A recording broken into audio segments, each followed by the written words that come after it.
Bienvenue dans le podcast Culture PSG du lundi 24 octobre. On s'excuse pour le léger retard, on était au milieu d'une discussion, ma foi, fort animée, fort intéressante. On va revenir ce soir sur... On a deux thèmes ce soir au programme. Ajaccio PSG de vendredi soir, parce que c'était déjà il y a 3 jours. Et ensuite, on fera une petite preview de PSG Maccabi Haïfa de demain. On a donc bon, on sait pas trop combien de temps ça va durer parce que c'est quand même pas 2 matchs du siècle, hein, on va pas faire semblant. On risque de parler de peut-être d'autres choses. On verra encore de route si vous avez d'autres thèmes et tout, combien de temps on y a passé, etc., etc. Nous sommes 4 ce soir comme toutes les semaines. Certains nous ont dit le retour de la Dream Team puisque nous avons, allez, on va commencer par lui pour une fois, le retour de l'enfant terrible. Bonsoir Simon, comment vas-tu? Ça va très bien, salut les amis, bonsoir à tous les auditeurs et toutes les auditrices. Voilà. Eh bien, écoute, on est très content de t'avoir.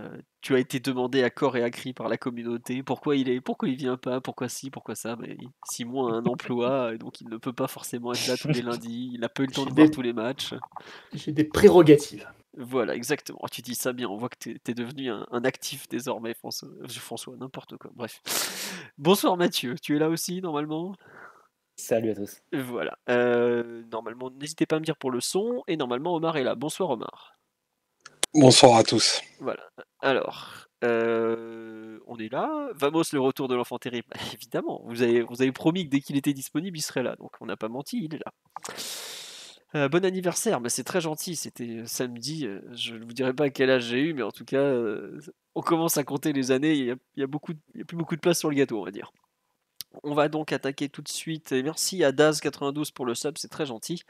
6 mois d'abonnement, ah oui, ça fait quand même un moment qu'on est passé sur Twitch, je viens de m'en rendre compte. On va donc attaquer tranquillement mais sûrement sur ce Ajaccio PSG de la 12e journée de Ligue 1 qui s'est joué vendredi soir en Corse, au stade François Coty et pas René Coty comme je l'avais dit la semaine dernière.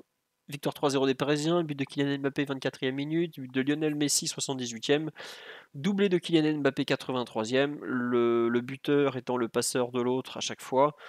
Ça a été une affaire rondement menée. Je vais vous faire le traditionnel pouls du match. Non, j'ai pas dit bonjour, je crois, à tout le monde sur le live. Bonsoir, ça fait très plaisir de vous retrouver, effectivement. Bon, une rencontre contre une équipe de très très petit niveau, même s'il y a quand même des choses à en redire. Une équipe qui était quand même allée gagner à Marseille 15 jours auparavant. Oui, 15 jours auparavant. Oui, oui, on avait joué Marseille au parc la semaine précédente. Donc une équipe de bas de tableau, une équipe quand même un peu limitée, on va pas faire semblant, sur bien des points, mais qui nous a quand même imposé. On sait que jouer en Corse, c'est jamais facile, ce genre de déplacement toujours un peu piégeux, un contexte particulier, un arbitre qui encore une fois laisse nos joueurs se faire découper sans rien dire. Alors bon, ça c'est quand je vois qu'il a été élu meilleur arbitre de la journée de Ligue 1, je fais bon bah pourquoi pas, hein, s'il peut découper des types et être félicité, qu'il se fasse plaisir, hein. Mais bref, c'est pas le point principal du match. Globalement, une équipe parisienne qui a vite montré qu'il y avait moyen d'avoir des occasions sans trop forcer. On ouvre le score, mais c'est même pas la première grosse occasion, si je me trompe pas. J'ai notamment souvenir de Messi et cet incroyable lob complètement raté au bout de 5 minutes de jeu, dont personne n'a reparlé. C'est quand même un truc assez fou parce que j'ai pas souvent vu Messi faire un raté pareil. Alors peut-être qu'il était hors jeu, je n'avais pas le son à ce moment-là, mais moi ça m'a un peu choqué de le voir rater un truc pareil. Malgré tout, on ouvre le score de façon assez logique. Ajaccio a poussé de façon désordonnée, mais on a été pas vraiment en danger, plutôt secoué, on peut dire. Il y a ce premier but, il y a cet énorme loupé de Mbappé sur une passe de Hakimi, puis finalement on a une autre encore occasion pour Mbappé, mais moins évidente, celle-là sur le pied gauche, donc pas forcément un cadeau. Le deuxième mi-temps, pareil, beaucoup d'occasions, ça ne va toujours pas rentrer. Et à l'heure de jeu, on se retrouve avec 1-0, Ajaccio qui commence à y croire un peu plus de nouveau. Des Corses qui sont un petit peu dangereux. On voit notamment la frappe de Belaïli ou des contres où on se retrouve parfois un contre un à courir vers notre but. C'est quand même pas une situation très agréable en football, hein, on va pas faire semblant. Et puis, bah, à un quart d'heure de la fin, ouais, c'est ça, 78e minute, arrive ce but, ma foi, tout à fait exceptionnel. On va pas faire semblant. La combinaison, la justesse technique, les petits espaces, franchement, un but hors norme de Messi, enfin j'allais dire de Mbappé, mais ouais, il est de Messi évidemment, parce qu'il fait la création, le relais, la finition, tout ça. Mais Mbappé a un rôle extraordinaire avec cette passe décisive en talonnade en plein cœur de la surface. Et puis bah, dans la foulée, le troisième but, qui lui est signé Mbappé d'une vraie jolie reprise, pardon, qui fait dire à Galtier, allez, c'est bon, c'est terminé, on peut sortir Mbappé, on veut faire rentrer quelques jeunes, on sort Marquinhos. Quand on sort Marquinhos et Mbappé en même temps, ça veut quand même dire clairement le match est fini, c'est bon, c'est terminé. Puis on finit tranquillement. On aurait même pu en marquer un quatrième en fin de rencontre. Mais globalement, une partie de Ligue 1 très bien maîtrisée. Faut quand même signaler 3-4 choses. Bon, déjà, le fait qu'on n'a pas pris de but. Je ne sais pas si vous vous rendez compte, on a fait 7 matchs à l'extérieur. Donc je crois qu'on est l'équipe qui a le plus joué à l'extérieur. On a 6 victoires, un match nul, donc ça c'est pas rien, sachant que le match nul, c'est à Reims où on a failli gagner à 10 contre 11. Un seul but encaissé à l'extérieur. Le but encaissé à l'extérieur, c'est le but à Lille, quand Donnarumma fait un miracle, mais Bamba, si je me trompe pas, reprend de près. Donc ça veut dire que tout le reste des déplacements, le PSG n'a pas pris n'a pas pris le moindre but. Donc c'est pas rien quand même. Et enfin, faut noter que le PSG a enfin creusé le trou au classement, puisqu'on a, pour une fois, enfin pour la première fois de la saison surtout, enfin un vrai écart de 5 points. On avait eu au maximum 3 points jusque-là. Avec la différence de but, ça fait 3,5, mais bon, c'est toujours plus agréable d'en avoir 5. Alors, est-ce que le fameux l'article du Parisien du mois d'août, comme quoi le PSG visait l'intégralité de la saison sans perdre, a toujours d'actualité? Moi, j'espère que oui, parce que je trouve que c'est un très bel objectif. En tout cas, c'est bien, c'est que ça te donne le droit à un faux pas d'ici à la fin de la saison. Je pense même que on peut plutôt considérer d'ici à la trêve de la Coupe du Monde. Mais en tout cas, ça continue d'avancer dans le bon sens. Et on nous dit, ça change de la saison dernière, les clean sheets à l'extérieur. Ah oui, ça c'est sûr que le PSG cette saison n'a pris que 5 buts en 12 journées, ce qui est pas mal. Je crois que la deuxième meilleure défense c'est Lens avec 8 buts, il me semble, ou 7 buts, j'ai vu ça ce matin, qui est pareil, une équipe très bien organisée défensivement, avec une équipe où tout le monde travaille et tout. Donc c'est pas mal, 7 buts en 12 rencontres, sachant qu'on a quand même joué Monaco qui a mis un but, on a joué Marseille, on a joué Lyon, euh, on n'a pas encore joué Lorient, mais bon, on a joué la plupart des grosses équipes. On a joué Nice aussi, qui est quand même un effectif talentueux devant. Donc c'est pas mal. On nous dit sur la live, il y a 2 objectifs pour la saison, c'est les 100 points ou l'absence de défaite. Les 100 points, sachant qu'on est à 32 déjà, qu'on est à la 12e journée, on est toujours dans les temps. Mais bon. Voilà. Tiens, sur les défenses, Lens 8 buts encaissés, Marseille 9 buts encaissés. Après Marseille, ils auraient pu en prendre une valise au parc et leur gardien les a sauvés. Mais bref. Mathieu, Omar, Simon, je vous laisse compléter ce pouls du match forcément positif. C'est toujours agréable d'avoir eu un match bien géré, où on se prend pas la tête, on enquille 3 victoires, 3 points, 3 buts. Voilà. Et effectivement, on doit aller à Rennes et à Lens, de gros déplacements qui nous attendent. Et oui, écoutez, c'est comme ça, on va jouer toutes les équipes, hein, donc il n'y a pas le choix. Mathieu, sur le match, qui sera probablement plus orienté terrain que ce pouls du match, qui a été très contextuel au final, je t'écoute. Oui, après, il sera orienté terrain, mais il ne faut pas non plus surinterpréter au vu de la différence de qualité entre les deux équipes, c'est évident. Ce qui est intéressant, c'est quand même le maintien du 4-3-1-2. Oui. Et pour le coup, un vrai 4-3-1-2, pas un 4-3-3, parce qu'il y a eu pas mal de questions durant la semaine en se demandant si ça allait être Sarabia ou Ekitike qui allait remplacer Neymar. Et au final, ça a été Solaire vraiment poste pour poste. Et Messi et Mbappé qui sont restés dans leur rôle qu'ils avaient occupé face à Marseille. Donc, avec toujours Fabien Ruiz qui a été gardé sur le côté droit du milieu de terrain. Donc, toujours dans ce duo avec Hakimi. Donc effectivement, Ajaccio a commencé le match en essayant de mettre un peu de pression. Il y a une possibilité assez rapidement dans le match pour eux. Bernat perd un ballon et après il y a une intervention de Marquinhos. Bon, ils arrivent une ou deux fois près de nos buts. Où tu peux dire peut-être que c'est une soirée qui peut être compliquée ou piégeuse pour le PSG. Puis là, il en a rien été. Hein. C'est un match où on a à la fois trouvé de l'espace au cœur du jeu pour Messi et en profondeur pour les appels de Mbappé, de Hakimi aussi, qui a réussi à prendre l'espace 2-3 fois au moins en première mi-temps. Donc ça a été un match où, même offensivement, on a quand même réussi à se créer des occasions où seul le réalisme, encore une fois, a été manquant, qui aurait pu nous permettre, je pense, de régler la partie bien avant l'heure de jeu. Donc c'est en ça la petite frustration, mais elle est compensée par les 2 buts coup sur coup autour de la 80e, permettre de rehausser, de mettre à niveau le score par rapport à l'écart de niveau qu'il y a eu sur le terrain. Donc évidemment très positif. Je pense on aura l'occasion d'en reparler, même s'il ne faut pas trop surinterpréter ou extrapoler. C'est évidemment ce qui s'est passé sur le côté droit, où tu as l'impression que Hakimi, avec Fabien Ruiz proche de lui, avec de l'espace aussi attaqué, arrive à se mettre mieux en valeur ses qualités. On va voir si ça se confirme sur les prochains matchs. Une défense qui a tenu malgré les changements de système. Donc, ouais, je pense qu'on peut sortir de cette semaine-là avec à la fois du match face à Marseille et du match face à Ajaccio avec beaucoup de satisfaction. Ouais, non, globalement, oui, tu ressors de ce match, comme tu dis, avec des satisfactions. Une satisfaction assez générale. On nous dit, tiens, sur le live, que je veux bien votre avis là-dessus, comme quoi le 5-2-3, oui, effectivement, on peut le dire comme ça, nous a permis d'apprendre à jouer avec nos latéraux, même en 4-3-3.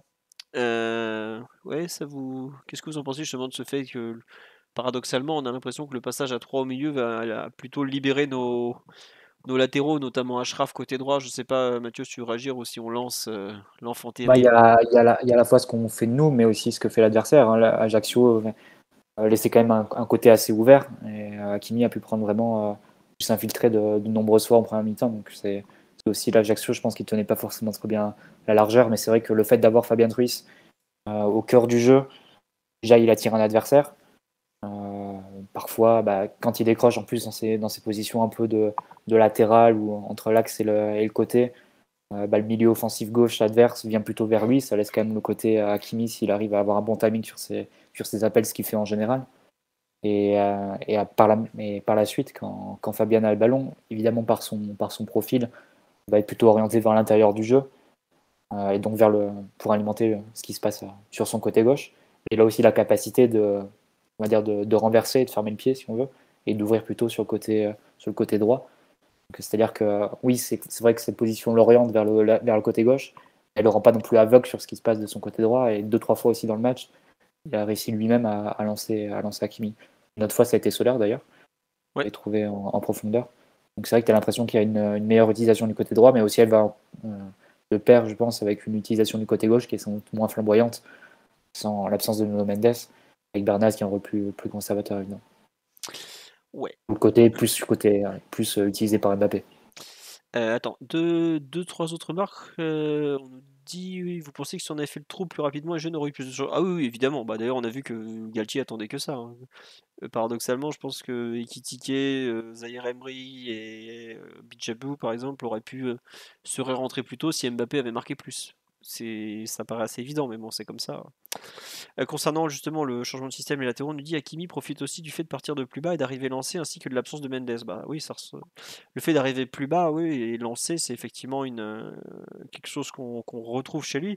Après, il y a quelque chose qui nous handicapait pas mal, c'était quand on me dit sur live, c'est intéressant de le sortir de la relance en fait, de faire d'utiliser Ruiz pour relancer qui s'est très bien combiné plutôt que Ashraf qui soyons honnêtes, n'est pas très très doué à ce niveau-là. Autant quand il est lancé avec sa vitesse, sa capacité à contrôler, même à pousser le ballon en pleine course, tout ça, il est intéressant. Autant quand il s'agit de relancer, bon, on a vu, on sait maintenant depuis 1 an et demi qu'il joue pour nous que c'est pas sa principale qualité. On nous dit j'ai bien peur qu'avec le retour de Nuno Mendes on repenche à gauche. Bah tiens, je sais pas ce que t'en penses. Tiens, Simon, toi qui as enfin pu voir un match du PSG cette saison, ton avis un peu sur la façon dont le PSG peut-être utilise la largeur dans ce 4-3-3, la gauche, la droite, avec ce milieu un peu différent. D'abord, ça faisait un petit moment que j'avais pas pu regarder le PSG en détail. La dernière fois que j'ai pu être attentif, il y avait Neymar en feu, il y avait Nuno Mendes en feu. Et là, je reviens, je vois des noms sur la feuille de match. Alors, titulaire, Mukiele, ok. Carlos Soler, ok. Fabian Ruiz, connais pas. Bernat, de retour. Donc déjà, voilà. Sanchez, le mec de Lille. Donc bon, il a fallu que je me mouille un petit peu la nuque pour regarder, surtout que contexte encore, ça peut être un peu le Bourbax, on va pas se mentir. Voir le gros Bourbax. Et au final, bon, le match s'est plutôt bien passé, tant mieux. Mais ouais, j'ai repris un peu l'équipe en vol comme ça et il a fallu que je me réhabitue un petit peu parce que quand je suis parti, c'était le 3-4-3 supersonique avec Neymar, futur Ballon d'Or. Et là, je vois un losange régular avec plutôt comment dire, grosse activité des milieux et un centre de gravité beaucoup plus central et moins porté sur l'offensive et la profondeur. Après, il y a eu des choses intéressantes. Et ce que vous dites sur les latéraux, mécaniquement, c'est très normal parce que quand tu joues en 3-4-3 et que tu cherches assez rapidement tes latéraux dans le jeu Parfois, ça laisse pas forcément le temps de prendre de la vitesse ou de fixer l'adversaire. Mais là, quand tu as 4 milieux, voire 5 avec Messi qui décroche et qui t'apporte la fixation axiale, automatiquement, ça ouvre beaucoup plus les côtés. Surtout qu'Ajaccio avait pas forcément blindé les ailes non plus en faisant une ligne de 5 voire de 6 avec les ailiers qui tombent pour descendre. Donc, pour défendre, pardon.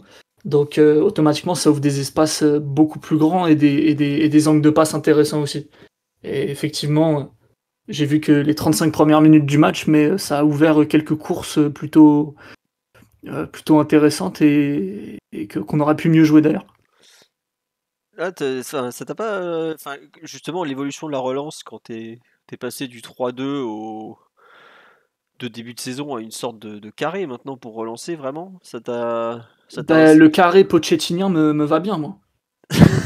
Avec deux milieux défensifs très proches les uns des autres, un qui peut et une capacité à déformer le carré surtout, avec Ruiz qui vient presque comme un latéral, un autre milieu qui peut décrocher, un autre qui peuvent échanger les positions.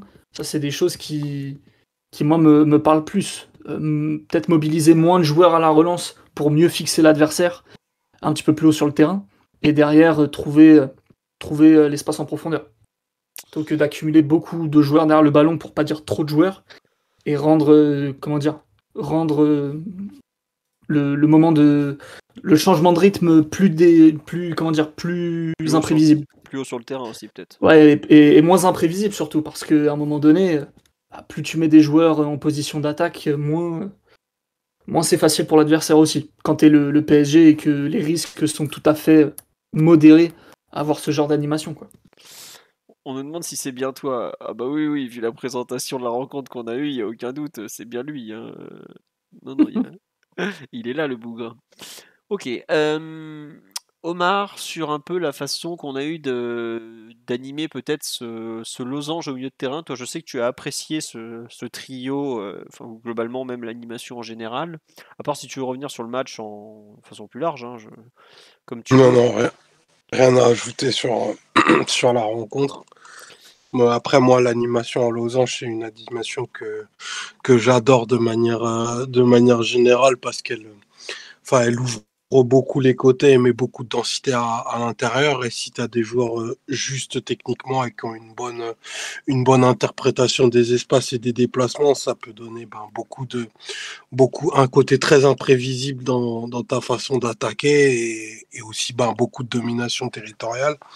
Euh, c'est à pondérer parce que le côté défensif d'Ajaccio était pas très proactif.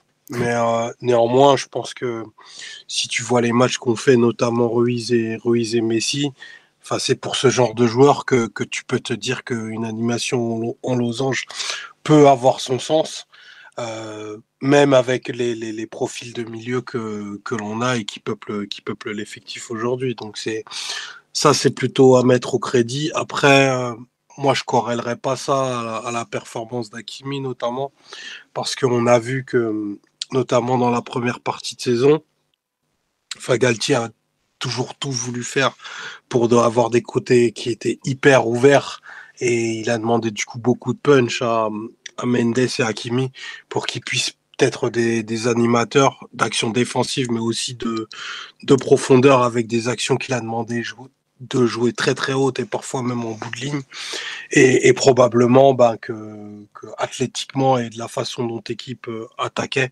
c'était pas quelque chose de possible pour Hakimi et qui s'est un peu perdu dans ce rôle-là, un rôle qui va plutôt à ravir à Mendes qui lui, vraiment a cette explosivité et cette capacité d'exister même à l'arrêt quand Hakimi a besoin de plus de temps pour lancer ses actions et on l'a pas surtout trouvé, je pense, dans la meilleure zone pour lui, c'est à savoir le dernier tiers, parce que c'est un joueur qui a des bons derniers gestes dans la surface. Donc c'est ce qu'on a un peu pu retrouver ce vendredi, mais c'est à mon sens encore assez loin de ce que devrait être capable de proposer le joueur de façon beaucoup plus régulière.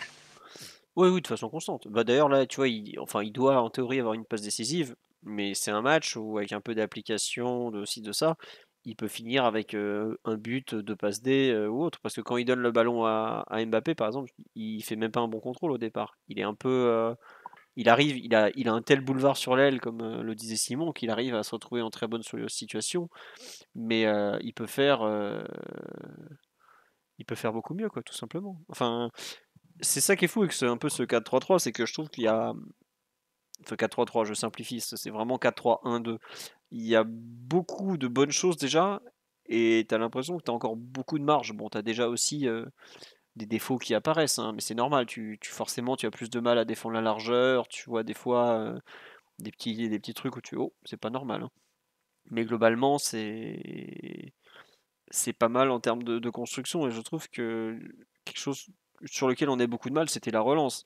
Aujourd'hui, tu te retrouves avec même Mukiele, tu arrives à le cacher un peu parce que bon, on va pas être méchant avec Nordi, mais c'est pas non plus le meilleur relanceur de la terre, quand bien même Il fait quelques passes vers l'avant quand même, Ouais, Mukiele. j'allais te Et dire, notamment en profondeur, il arrive à trouver quelques. Après, bon, exactement. c'est sûr qu'il est mis sous pression, il va rendre des ballons, c'est évident, mais Voilà. quand il a un peu le temps, il arrive à trouver quelques passes. Mais si on peut se retrouver à relancer avec Ramos ou Kimpembe, Marquinhos, Ruiz, Verratti, je veux pas dire, mais c'est un peu mieux que se retrouver à relancer avec l'espèce de 3+1 dégoûtant qu'on avait à la fin de la défense à 3, ou l'espèce de 2-2 pas du tout logique avec Marquinhos au milieu, Ramos axe droit, tout ça, qu'on s'est trimballé pendant un certain temps, quoi.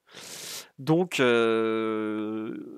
moi j'aime bien cette idée. Après, il faudra voir effectivement le côté gauche, comment il va pouvoir être animé. On voit aussi que des fois on est franchement coupé en deux avec vraiment les deux attaquants très très loin, mais bon, ça on l'était déjà avant. Mais je sais pas ce que vous en pensez, mais je trouve qu'il y a des. Alors, il faudra voir face à des meilleures équipes parce que comme le 3-4-3, il va être analysé, il va être décrypté. Il y a des coachs qui vont tenter des choses qui vont forcément gêner le PSG parce que c'est le jeu du football. Tu poses un truc, il y a ajustement, etc., etc., même de tous les sport co d'ailleurs. Mais moi je trouve que le milieu à 3 pour lequel j'étais assez réservé au final, au moins dans la relance et la construction, sur un côté notamment avec le rôle de Ruiz qui est franchement très important parce qu'à lui seul, je trouve qu'il. En fait, son positionnement, un peu axe droit, mais pas totalement côté, mais pas totalement axe, vraiment half space, euh, te permet d'utiliser beaucoup beaucoup mieux la largeur que ne le faisait Hakimi tout seul avant, quoi. Parce que combien de fois le pauvre Hakimi était servi arrêté avec personne à quoi 20 ou 30 mètres. Il y a une action contre Benfica où il y a un renversement, je crois, de Neymar ou de Verratti. Il est tout seul, il a trois mecs qui arrivent sur lui et le premier Parisien qui arrive est à 20, 25, 30 mètres en marchant. Et là, non, mais il peut rien faire, il sait pas faire ce genre de choses. Là, ne pas lui faire des passes, mais lui faire des courses, ça me paraît être la meilleure solution pour lui. Et finalement, tu te retrouves à avoir une équipe qui tourne un peu mieux et qui a un peu plus de logique dans certaines zones du terrain, en fait. C'est même pas juste du mieux, c'est juste plus logique, quoi. Alors après, il faudra voir côté gauche, parce que je suis pas très convaincu par Renato Sanchez ni par Bernat. On verra si avec Vitinha et Mendes ce que ça donne.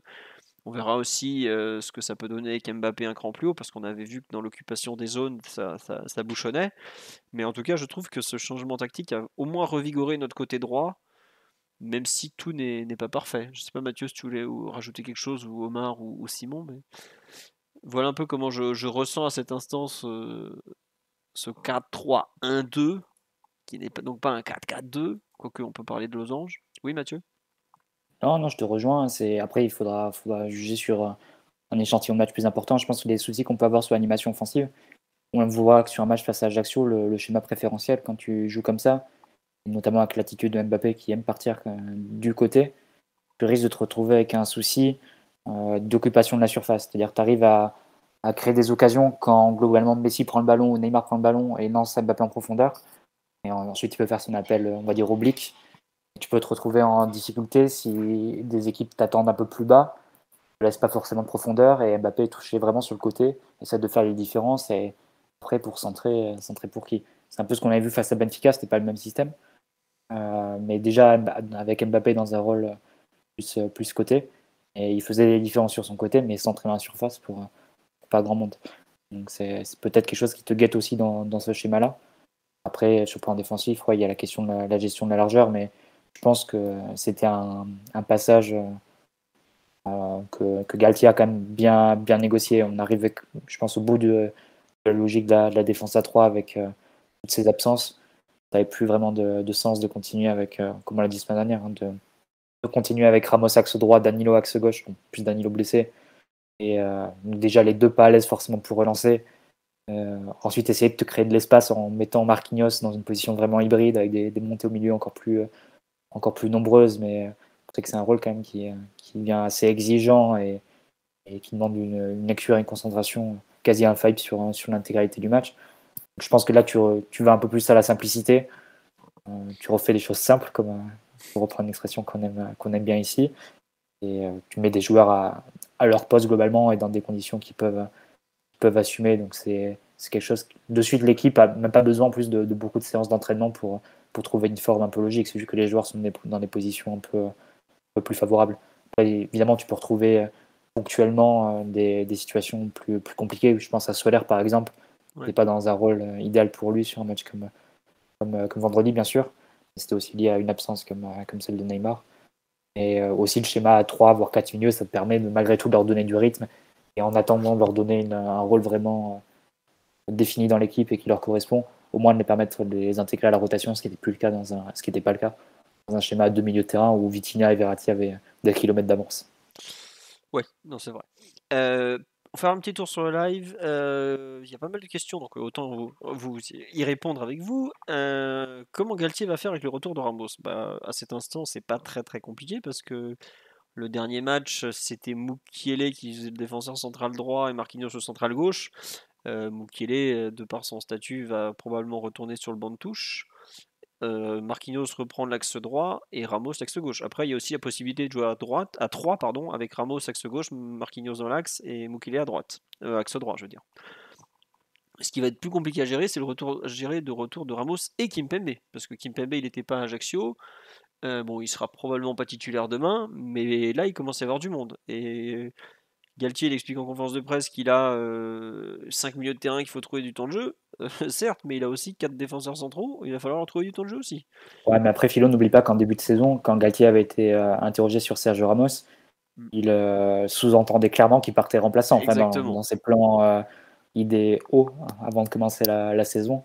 On lui a demandé en conférence de presse, c'était drôle d'ailleurs le jeu de questions-réponses parce que la question était sympa pour Ramos et elle appelait une réponse en louant ses qualités de leader, etc. Et Galtier répond oui, mais moi j'ai eu aussi des leaders sur le banc en fait. Et tout ça pour dire que je pense que évidemment si Skriniar avait été signé, Ramos il partait pas dans la peau d'un titulaire cette saison. Donc c'est sûr, évidemment qu'il gardera du temps de jeu, mais je pense que ça gênera pas forcément Galtier de le mettre un peu sur la touche quand Kimpembe reviendra de façon stable. Oui, et puis après, il va y en avoir des matchs. Là, on va beaucoup jouer. Il va y avoir la Coupe du Monde. On ne sait pas trop dans quel état Kimpembe est non plus après 1 mois et demi d'absence. Donc, il va falloir lui faire un retour tranquille. Enfin, en tout cas, une transition pas trop violente parce que c'est quand même l'absence la plus longue depuis le début de la saison, si je ne me trompe pas, Kimpembe. À suivre. Est-ce que selon vous, on a été meilleur à 4 qu'à 3 derrière? Moi, je pense qu'on est à peu près d'accord sur ce point. Après, bon, Simon, n'ayant pas vu les matchs à 3 derrière, il ne pourra pas être malhonnête sur ce point, donc on va avancer. On dit que c'était très nul, je vous crois. On nous dit en fait, on a fait du Pochettino, mais on a changé 2 milieux sur 3 en gagnant en qualité. Alors, moi personnellement, je suis pas trop d'accord pour une raison simple, c'est que j'ai jamais vu Pochettino faire jouer le PSG avec un 10 comme ça axial. On l'a vu jouer des 4-2-2-2, on l'a vu avec des dispositifs, ma foi, assez osés, assez courageux. Mais jouer comme ça avec un 10 derrière 2 attaquants, c'est pas du tout du Pochettino. La façon dont l'équipe attaque, je trouve que c'est pas trop du Pochettino. Je sais pas, enfin j'avoue que il y a un peu. Il les avait pas non plus. Hein. Il avait pas les joueurs non plus. Tu as raison de le citer. Voilà, c'est pour ça que c'est pas trop comparable. Enfin, sur les 4 joueurs qui rendent cette espèce de losange du moment possible, il n'avait pas ce Neymar-là, clairement, ni Solaire en remplaçant. Il n'avait pas Fabien Ruiz pour jouer côté droit. Il aurait eu Herrera ou Gay. Et il n'avait pas Vitinha ni Danilo. ou Danilo, ouais, effectivement. Mais tu vois, non, mais c'est vrai, quand il mettait Danilo relayeur droit, Danilo passait la moitié du temps en défense centrale parce qu'il y avait un mécanisme d'inversion des positions, justement pour combler des manques. Enfin voilà, c'était la foire fouille, le truc. Ça bougeait dans tous les sens. Pochettino avait une équipe faite de briques et de brocs. C'était pas un effectif. Et on se rend compte que maintenant que certains haussent le niveau et qu'il y a un peu plus de concurrence à certains postes. Bon, t'as fini ta propagande, c'est bon? C'est vrai, on a dit qu'il n'avait pas les mêmes joueurs, mais il n'avait pas Messi, Pochettino. Après, à un moment donné, quand t'as Messi qui joue presque tous les matchs et qui te fait aucune différence, aucune stat, bah tu joues à 10, voire à 9. Après, bon, Et juste faire des choses simples et ne plus jouer à 9 les matchs, tu te rends compte que tout de suite, c'est toutes les dynamiques collectives qui changent. après, il C'est avait tout pas- qui change et après, c'est comment dire, une chose positive en appelle une autre. Les dynamiques sont bonnes et derrière, tu as de la confiance et tu peux avancer tranquillement. Et malgré le fait que Galtier avait dit très souvent et avait mis en application ce qu'il avait raconté sur le fait qu'il voulait absolument stabiliser ce système à 3 défenseurs, au final, le changement est plutôt bénéfique et fait du bien pour débuter un nouveau cycle, enfin, un nouveau cycle entre guillemets, parce que la trêve sera longue et elle arrive très vite. Mais de ce qui s'est dit, de ce qui s'est raconté, et je pense à des gens de confiance quand je dis ça parce que j'écoute pas n'importe qui, ça a commencé à tirer la langue très sévère cette histoire de défense à 3. Ah bah oui, Bah, oui. on a fait des très bons matchs avec la défense à 3 en début de saison, mais là, on n'avait plus les joueurs en Absolument. fait, pour la tenir. Donc, il fallait changer. Et je pense que Galtier l'a changé au bon moment. Oui, oui, oui. Non, non, j'ai rien d'autre. On nous dit, Mathieu, t'as changé de micro. Non, je crois pas. Enfin, il me semble pas. On nous dit, Aimé Paredes, Pochettino, est-ce qu'il est sadomaso Simon? Mais non, mais il regarde Mais pas ils connaissent forcément. rien au football, les gens qui nous écoutent ou quoi? Pochettino, c'est quand même finale de Ligue des Champions, c'est demi-finale de Ligue des Champions. C'est pas votre camarade en fait, va falloir le respecter à un moment donné. Ah là là, ça faisait longtemps qu'on l'avait pas invité à insulter les gens qui nous écoutent tous les tous les lundis soirs.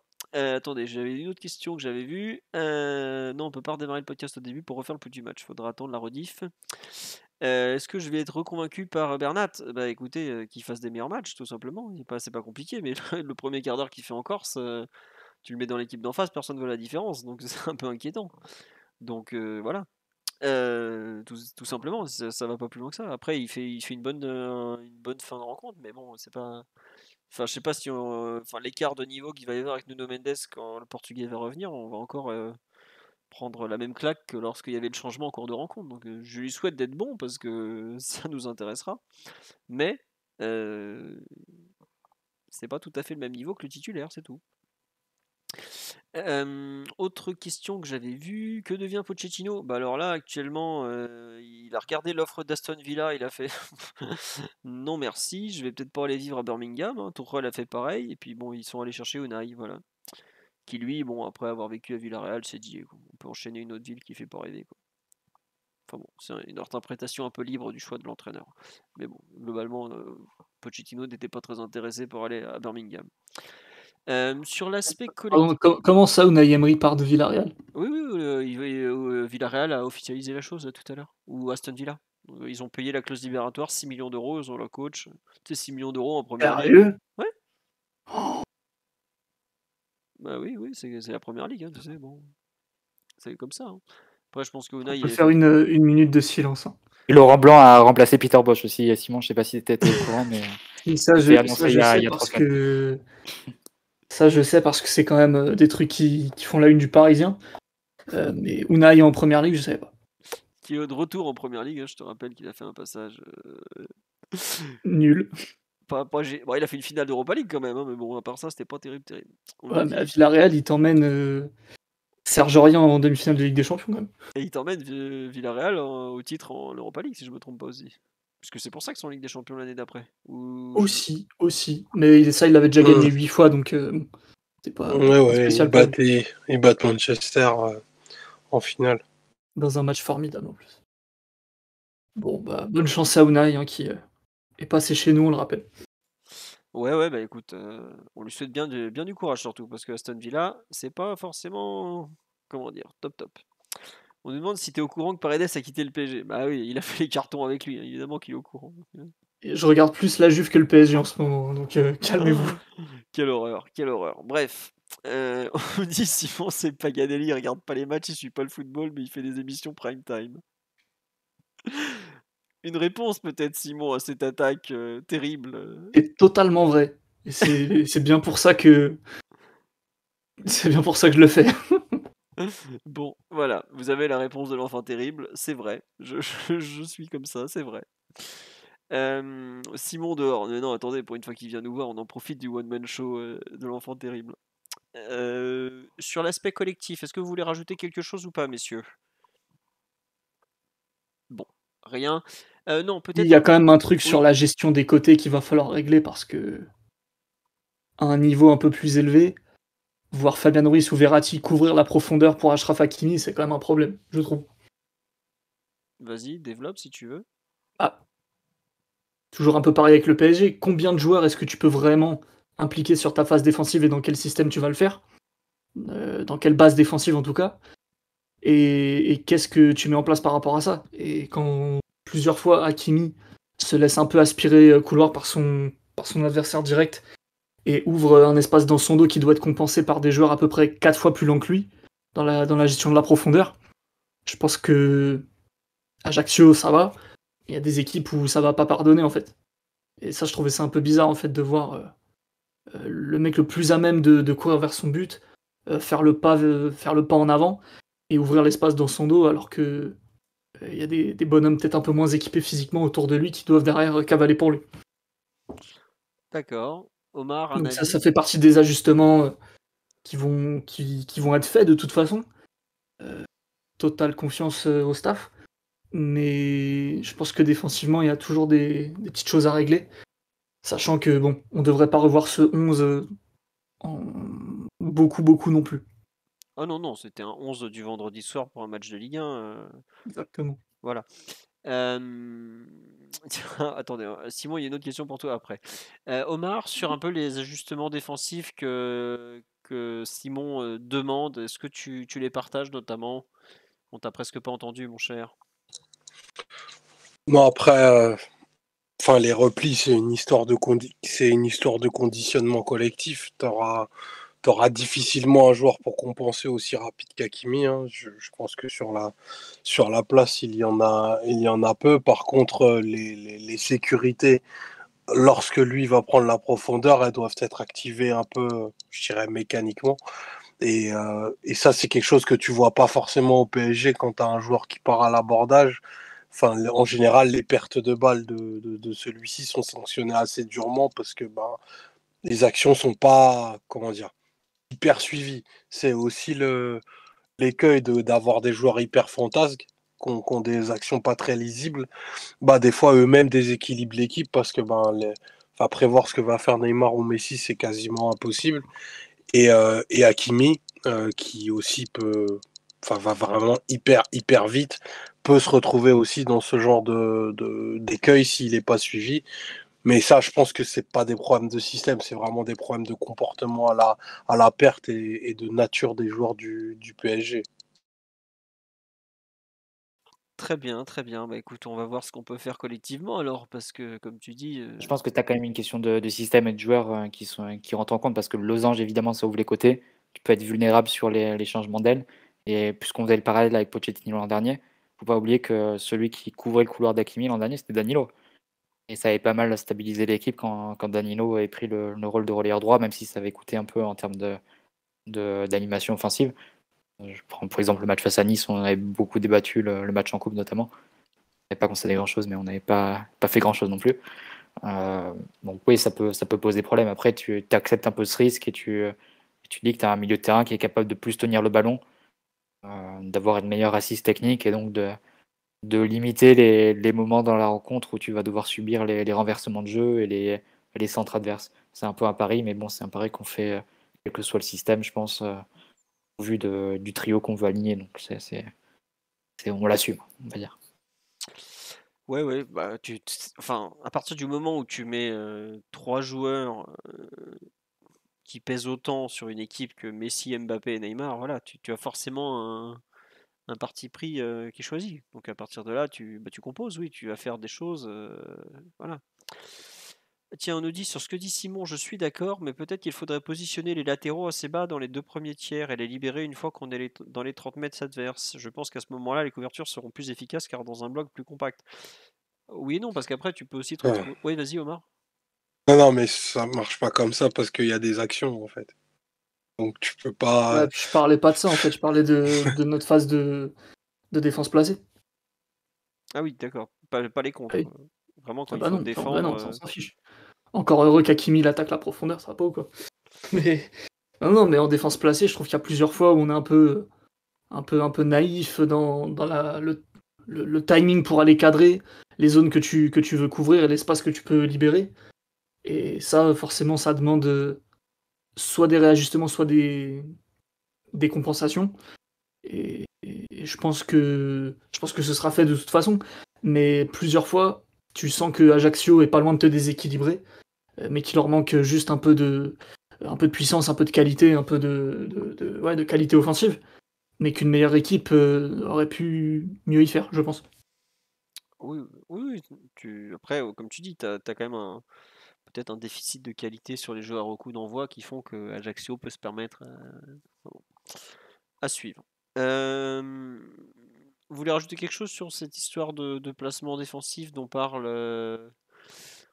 Simon ou pas? Non, non, il y a un truc, effectivement, une personne sur live en a parlé. Attendez, je vais retrouver son intervention parce que comme on n'a pas mis le truc à dire sur ce live, j'en profite pour beaucoup utiliser le chat, et ça me fait très plaisir. Tiens Simon, en attendant que je retrouve la question, est-ce que tu veux nous dire si tu étais coach du PSG, quel serait ton système et ton équipe type? Moi, j'en sais rien. Bon, voilà. 4-2-4 sûr et certain. Dans mon équipe type, Marquinhos n'est pas présent, désolé. Moi, je pars avec Ramos Kimpembe à la guerre. Je mets Navas dans les buts. Nuno à gauche, Hakimi à droite.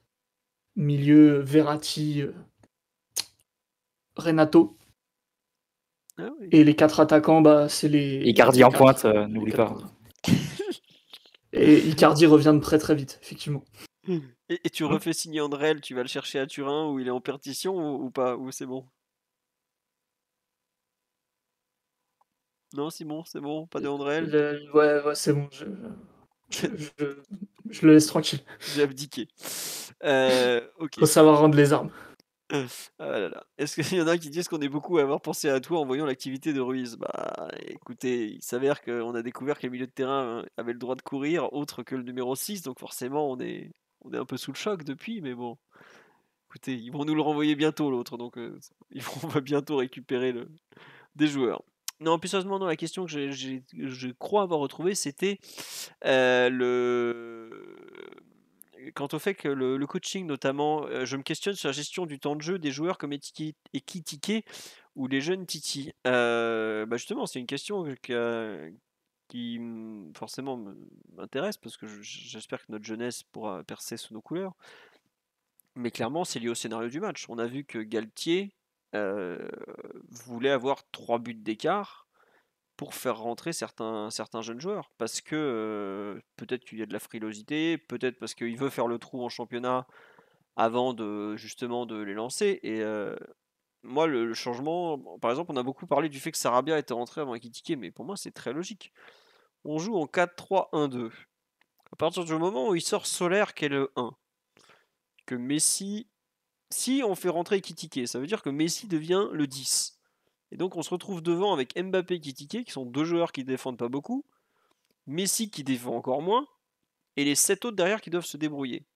Sachant qu'au moment où Solaire sort pour Sarabia, il y a 1-0, t'as pas envie de faire un changement où tu vas encore plus exploser ta défense et vraiment couper ton équipe en deux. Donc à ce moment-là, bah, tu regardes ce que t'as sur le banc de touche, et même si Sarabia est pas dans une bonne période, même s'il est bourré de défauts, le rôle qu'avait Solaire, à savoir un peu connecter les deux, défendre, faire ce que Messi a pas envie de faire globalement, mais il sait le faire, Sarabia.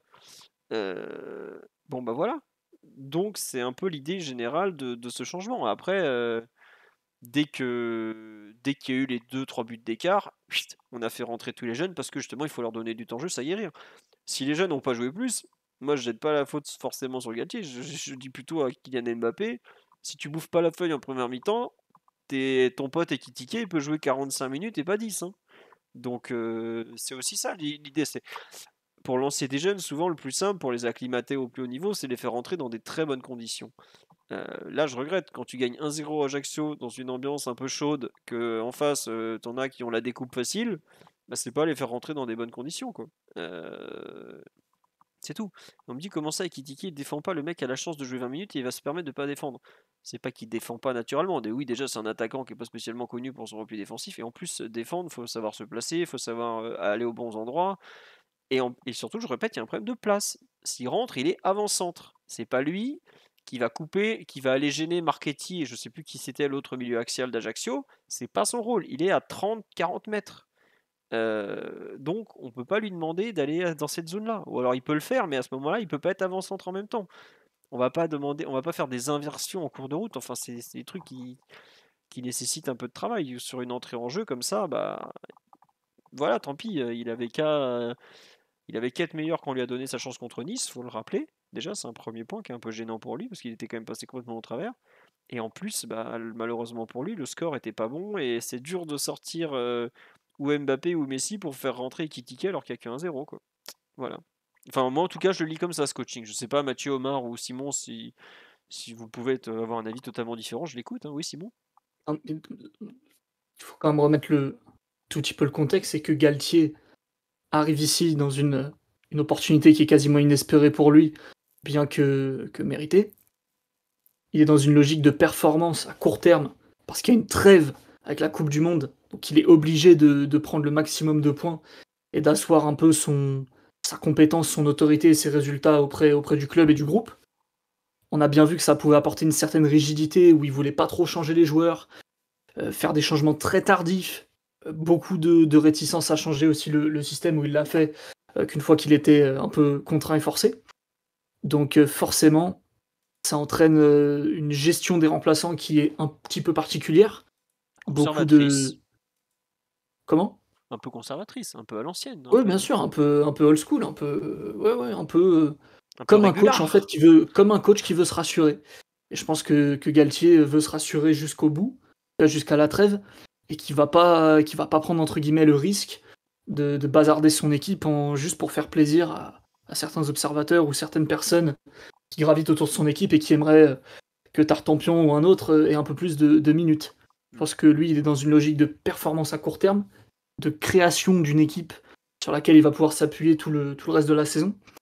Et que forcément, au niveau des rotations, on est très loin de ce qu'on pouvait voir, soit parce qu'on avait des coachs très protagonistes, pour ainsi dire, soit parce que tout simplement physiquement, le groupe était à la ramasse et était obligé de gérer chaque minute comme si les mecs jouaient les pieds dans l'essence, quoi. Tiens, on nous dit sur live, on pensait qu'avec cette révolution, nous allions être dans une vision club.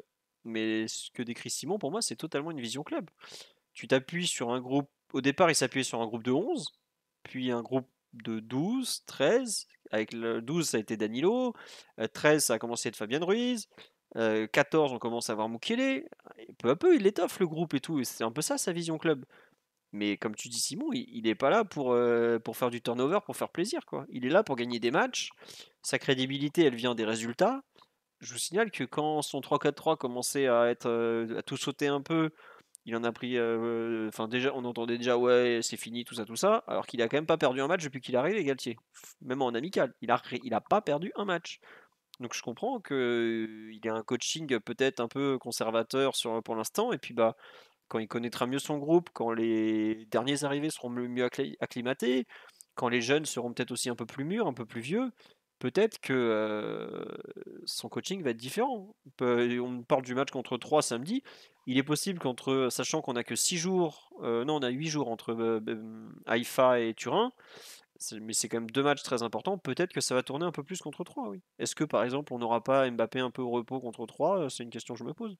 Est-ce qu'on aura Après, il y a plusieurs cercles, en fait, je pense, de joueurs à concerner. Tu as le cercle de tes titulaires, plus 2-3 remplaçants majeurs.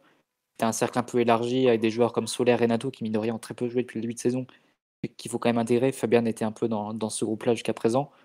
Donc il faut aussi les relancer un peu en priorité. Sarabia aussi, qui est international, qui peut te donner quelque chose. Et ensuite, tu as le dernier cercle des jeunes qui arrive un peu moins prioritaire forcément et qui arrive dans le dernier ordre de succession, si on veut, derrière le groupe des joueurs, des Solaire, des Renato, des Sarabia. Donc il faut prendre un peu les choses dans l'ordre et pour essayer de concerner les joueurs peu à peu. Et je pense que pour Galtier, c'est plus rentable, entre guillemets, d'abord, dans un premier temps, d'intégrer des joueurs qui sont internationaux comme Renato, comme Solaire, comme Sarabia, plutôt que de se lancer et de se disperser en envoyant des jeunes qui sont peut-être pas tout à fait prêts et qui sont quand même très jeunes. Enfin, on parle de temps de jeu de joueurs qui ont 16 ou 17 ans, c'est pas non plus... Après, bon, Ekitike, oui, un peu plus âgé, je suis d'accord. Quand on parle de Zahir Emery, de Bichabou, voilà, il faut y aller un peu mollo à ce niveau. Donc, Galtier, je pense qu'aussi, il prend les choses dans l'ordre, dans quel joueur c'est plus intéressant pour lui d'intégrer et de donner du temps de jeu. Et dans quel ordre. C'est un peu ça, je pense, sa réflexion aussi. Mais tiens, on me dit sur live, du coup, tu n'as pas de plan B en cas de souci. Si ton plan B, c'est un gamin de 16 ou 17 ans, t'es cuit. Hein. Je veux pas être méchant, mais t'es complètement cuit. Hein. Tu n'iras Là, nulle quand même, part. on a déjà 2 systèmes depuis le début de saison. Donc, on parle peut-être pas des hommes, mais on a déjà un plan B factuellement. Oui, en plus, oui. Bon. Voilà un peu sur la gestion de l'effectif où on en est à cet instant. Après, faut pas oublier qu'on jouait la 12e journée, on a joué 4 matchs de Ligue des Champions, un match de Trophée des Champions. Galtier, il a fait 17 matchs sur le banc du PSG. 17 matchs, c'est même pas un demi-championnat. Donc c'est sachant qu'il a dû utiliser déjà pour bien 24-25 joueurs. Donc voilà. Et après, il y a un point aussi qu'il faut quand même noter, c'est que quand les mecs jouent, ils ont intérêt à être bons aussi. Parce que Ekitike, il a peut-être coûté 35 millions d'euros, mais il fait pas non plus des matchs d'une recrue à 35 millions d'euros pour l'instant. Donc même si effectivement un Sarabia ou un Solaire font pas des très très grosses performances, je pense qu'à l'entraînement, ils montrent peut-être plus de choses que lui aussi quand même. Voilà. On nous dit 17 matchs, 0 défaite. Est-ce que Sarabia il compte comme un gamin de 16 ans? Sarabia il compte comme un international espagnol qui fait des déplacements que pratiquement personne sait faire dans l'équipe sur le plan offensif, qui défend beaucoup, qui est un peu différent comme profil. Je pense que un Puis Solaire et entraîneur. Sarabia, c'est typiquement le genre de joueur que tu fais rentrer à la 80e d'un match de Ligue des Champions en remplacement d'un trio offensif quand il faut tenir un score. Et là, pour jouer ces minutes-là, tu as besoin de les avoir vraiment dans la dynamique de l'équipe. Parce que si tu fais Qui, rentrer un joueur, Solaire? Solaire et Sarabia, c'était ces rôles-là sur les premiers matchs de Ligue Mais, des Champions. mais pourquoi Solaire? Bah, Parce que Solaire, il a aussi un profil qui est pour former le couloir, pour faire le milieu supplémentaire. C'est comme ça qu'il a été utilisé, notamment face à la Juve, ou des Est-ce quelques bons que matchs qu'il a pu faire.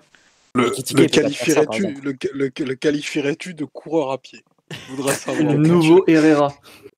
Oh non, C'est Herrera en beau gosse. On est un peu dur parce que la passe qu'il fait pour pour Hakimi. pour Mbappé déjà au match précédent et Oui, c'est pour vrai. Hakimi sur ce match-là, malgré tout, c'est un joueur qui a une certaine technique.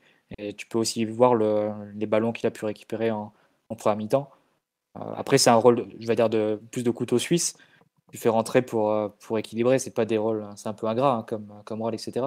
Mais tu as besoin de l'avoir dans la rotation et dans la dynamique pour ces rôles-là. Pour qu'il puisse te jouer les 15 dernières minutes d'un match de Ligue des Champions où tu as un but d'écart, tu dois tenir le score et qu'il est face à bon niveau. Ekitike ne peut pas rentrer dans ces conditions-là.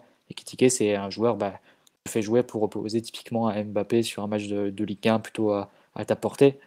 C'est pas un joueur que tu vas faire rentrer à la place de Neymar ou de Messi quand tu mènes 1-0 face à, je sais pas, face au Bayern, donc, qui te reste 10 minutes à jouer. Solaire, c'est plutôt ce type de joueur-là. C'est un joueur avec plus d'expérience, plus de bouteilles et qui a la capacité d'apporter aussi sur le plan défensif. Moi, à mon avis, c'est la réflexion, elle est aussi à ce niveau-là. C'est-à-dire, quels sont les joueurs les plus intéressants à garder dans la dynamique pour le moment. Ce qui ne veut pas dire que Ekitike est condamné à avoir 0 minutes. Il les aura 6 minutes, mais c'est peut-être pas le moment pour les avoir. Il va y avoir des matchs après la trêve, où la coupe va commencer. On peut espérer, si tout se goupille bien, qu'on aura une belle avance en championnat aussi à ce moment-là. En plus, après la Coupe du Monde, sans doute que voilà, il y a des joueurs sur le plan offensif qui vont un peu baisser un peu un peu de rythme, etc., qui vont accepter de sortir plus.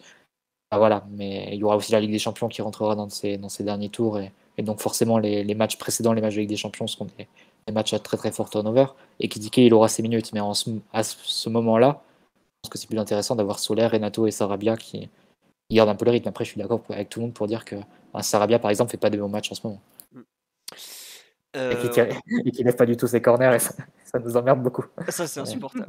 Là, le gang des Espagnols qui sait pas lever un corner, fatigant. Oh là là, insupportable.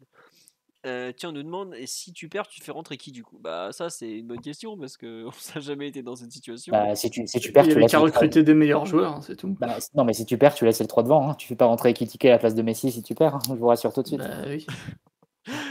J'imagine bien la tête de Messi quand il va sortir. Quand il va dire, en fait, non, on perd, donc tu sors. On va faire rentrer Hugo là à la place. Le mec il dit, qu'est-ce que c'est que cette connerie? Je me casse demain quoi. Enfin, oui, quand tu t'es censé avoir 3 joueurs tellement forts que tu te retrouves pas dans la situation où tu perds. Mais bon. Et Franchement, Ekitike pour faire les matchs de N3 avec le PSG bis, là, ce serait pas mal. Hein. Le Je pense pauvre, que c'est bien pour lui. il nous le C'est briserait. que des darons là-bas, c'est des matchs bourbiers, ça va la guérir un petit peu. Mais tu t'es fou, il va vouloir rentrer à Reims même à pied, le pauvre. Donc non. C'est pas mon problème, ça. Il est sous contrat avec le PSG, autant qu'il soit utile, je sais pas. Ouais. On nous dit que ça a bien marché la saison dernière de gagner à Madrid, de garder les 3 devant en étant mené 3-1. Après, je pense que tu aurais pu faire rentrer. En plus, on a fait rentrer Di Maria, on a fait rentrer Drexler, ça n'a rien changé. Donc, c'est pas tout à fait les mêmes circonstances. C'est pas. Il y avait du talent l'année dernière, quand même. Quel troll, mais quel troll. Mais c'est, attends, excuse-moi, bah, je t'as préférais dit le tout à talent l'heure de que- Draxler à celui de Carlos Soler. Ouais, mais attends, t'as dit tout à l'heure que Pochettino a fait avec une équipe de briquet de broc, donc faut pas.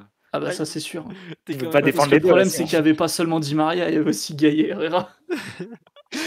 tu te doutes bien que ce roi de la mauvaise foi va pas admettre Je vais avoir réponse à tout. Hein.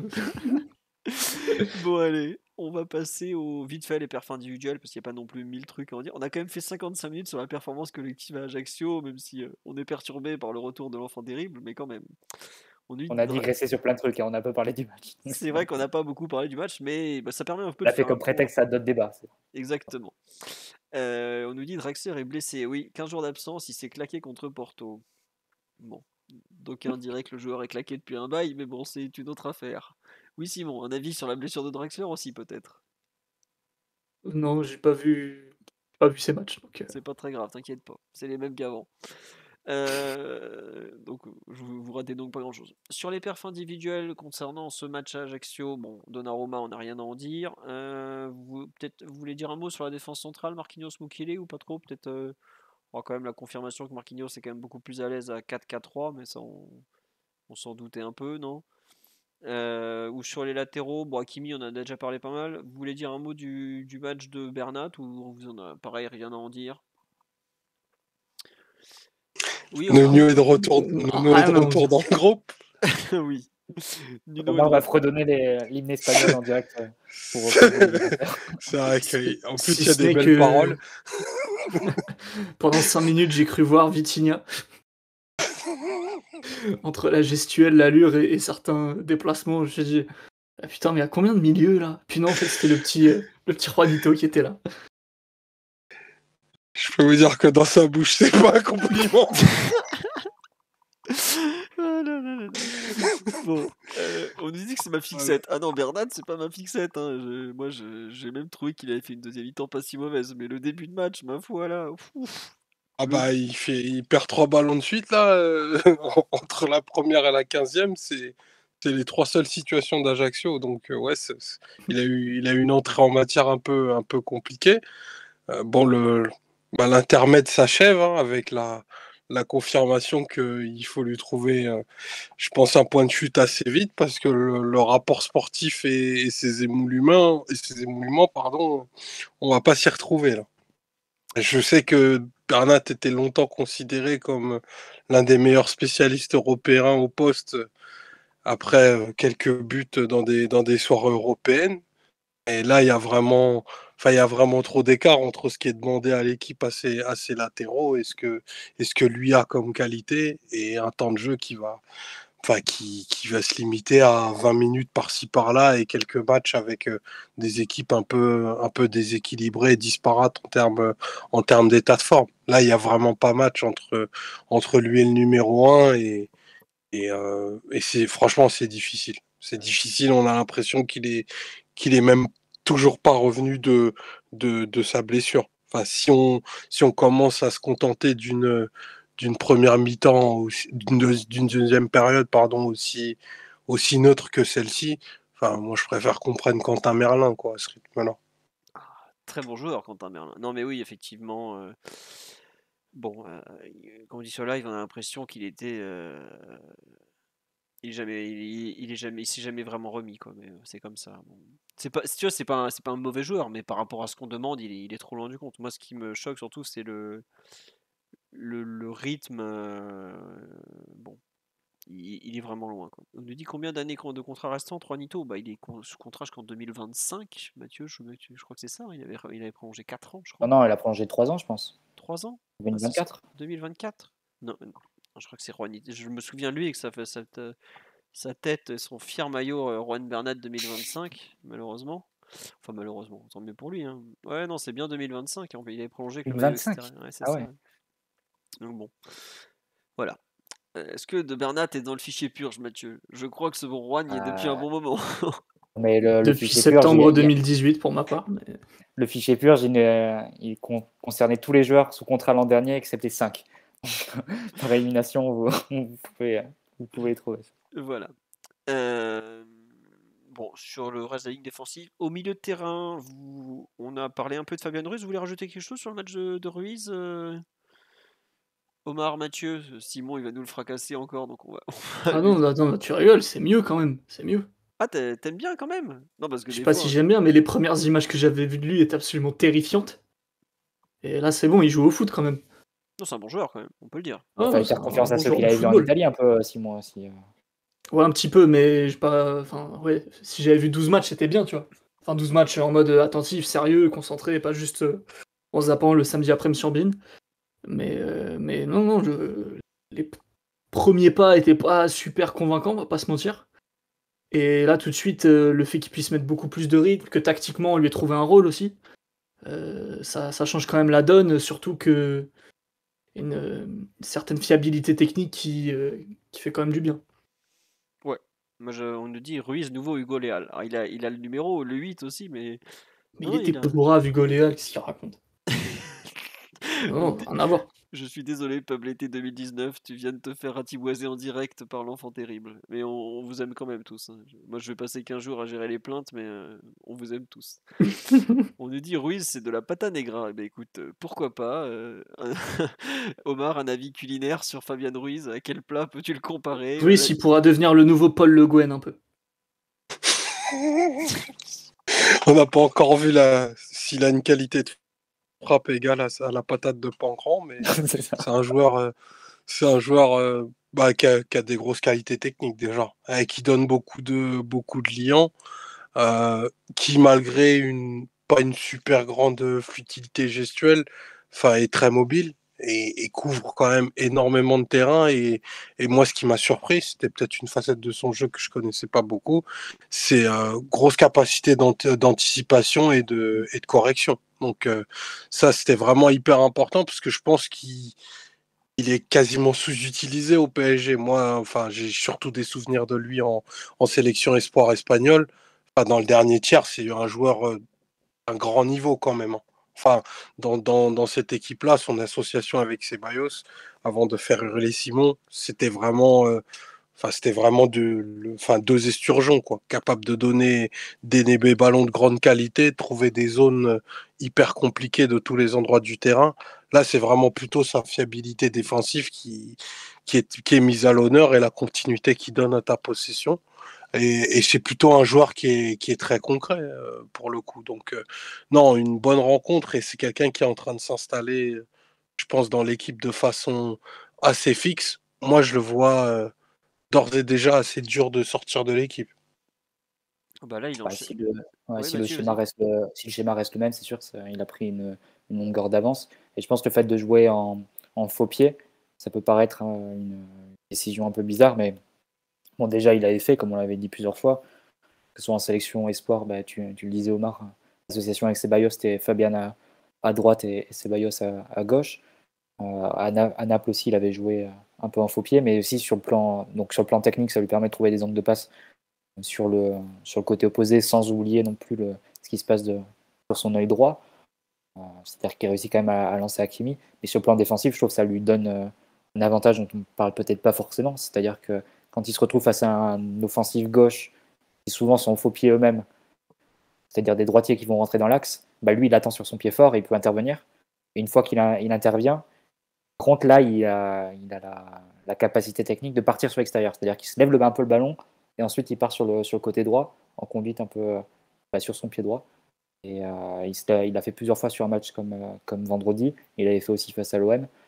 Et voilà, il attend l'adversaire à l'intérieur quand il repique. Il récupère le ballon. Ensuite, il se lève un petit peu le ballon, crochet extérieur. Il part sur le côté droit. Il peut partir en percussion. C'est des actions qui sont intéressantes qui permettent à l'équipe de déjà de récupérer le ballon et ensuite de gagner du terrain. Donc c'est un joueur qui arrive à apporter dans pas mal d'aspects du jeu, mine de rien. Et ça justifie, je pense, le passage d'une défense à 3 qui s'est soufflée sans doute avec des joueurs pas forcément dans les meilleures conditions comme Ramos et Danilo à une défense à 4 où tu rajoutes un milieu de terrain qui lui est dans des bonnes conditions et arrive à apporter quelque chose à l'équipe. Ouais, tiens, on nous dit il était vraiment bon à Naples, Fabian. Bah, on a fait un podcast complet sur lui avec l'ami Paul qu'on salue. Si vous voulez l'écouter, c'était au mois d'août, non juillet. Ouais, C'est- mois d'août, quand il y a eu les rumeurs, je pense que ça doit être Oui, la oui, première ou t'as la raison. deuxième Oui. semaine d'août. Mais non, je tentais de calculer par rapport à mes vacances. Je confondais avec le podcast sur Ekitike qui était fin juillet. Donc oui, il a été très bon. Et ce qui est marrant, c'est qu'au PSG, il a eu un peu du mal dans ce double pivot, alors qu'à Naples, il jouait justement dans ce double pivot. Mais en tout cas, effectivement, ce rôle de relayeur droit, je trouve qu'un peu à lui seul, il donne du corps à ce système de jeu pour l'instant. Donc, avec l'effectif au complet, est-ce que vous pensez que Galette remet la défense à 5? Je pense que plus que l'effectif au complet, c'est la forme des uns et des autres.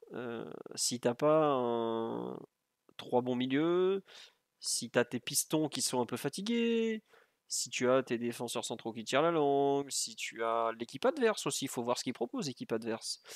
Si c'est une équipe qui est capable d'avoir qu'un axe défensif très très fort, est-ce que ça vaut le coup d'aller positionner Neymar dans cette zone, de jouer en 4-3-1-2, sachant que tu vas avoir une équipe qui va t'attendre et un peu te siphonner ton meneur de jeu.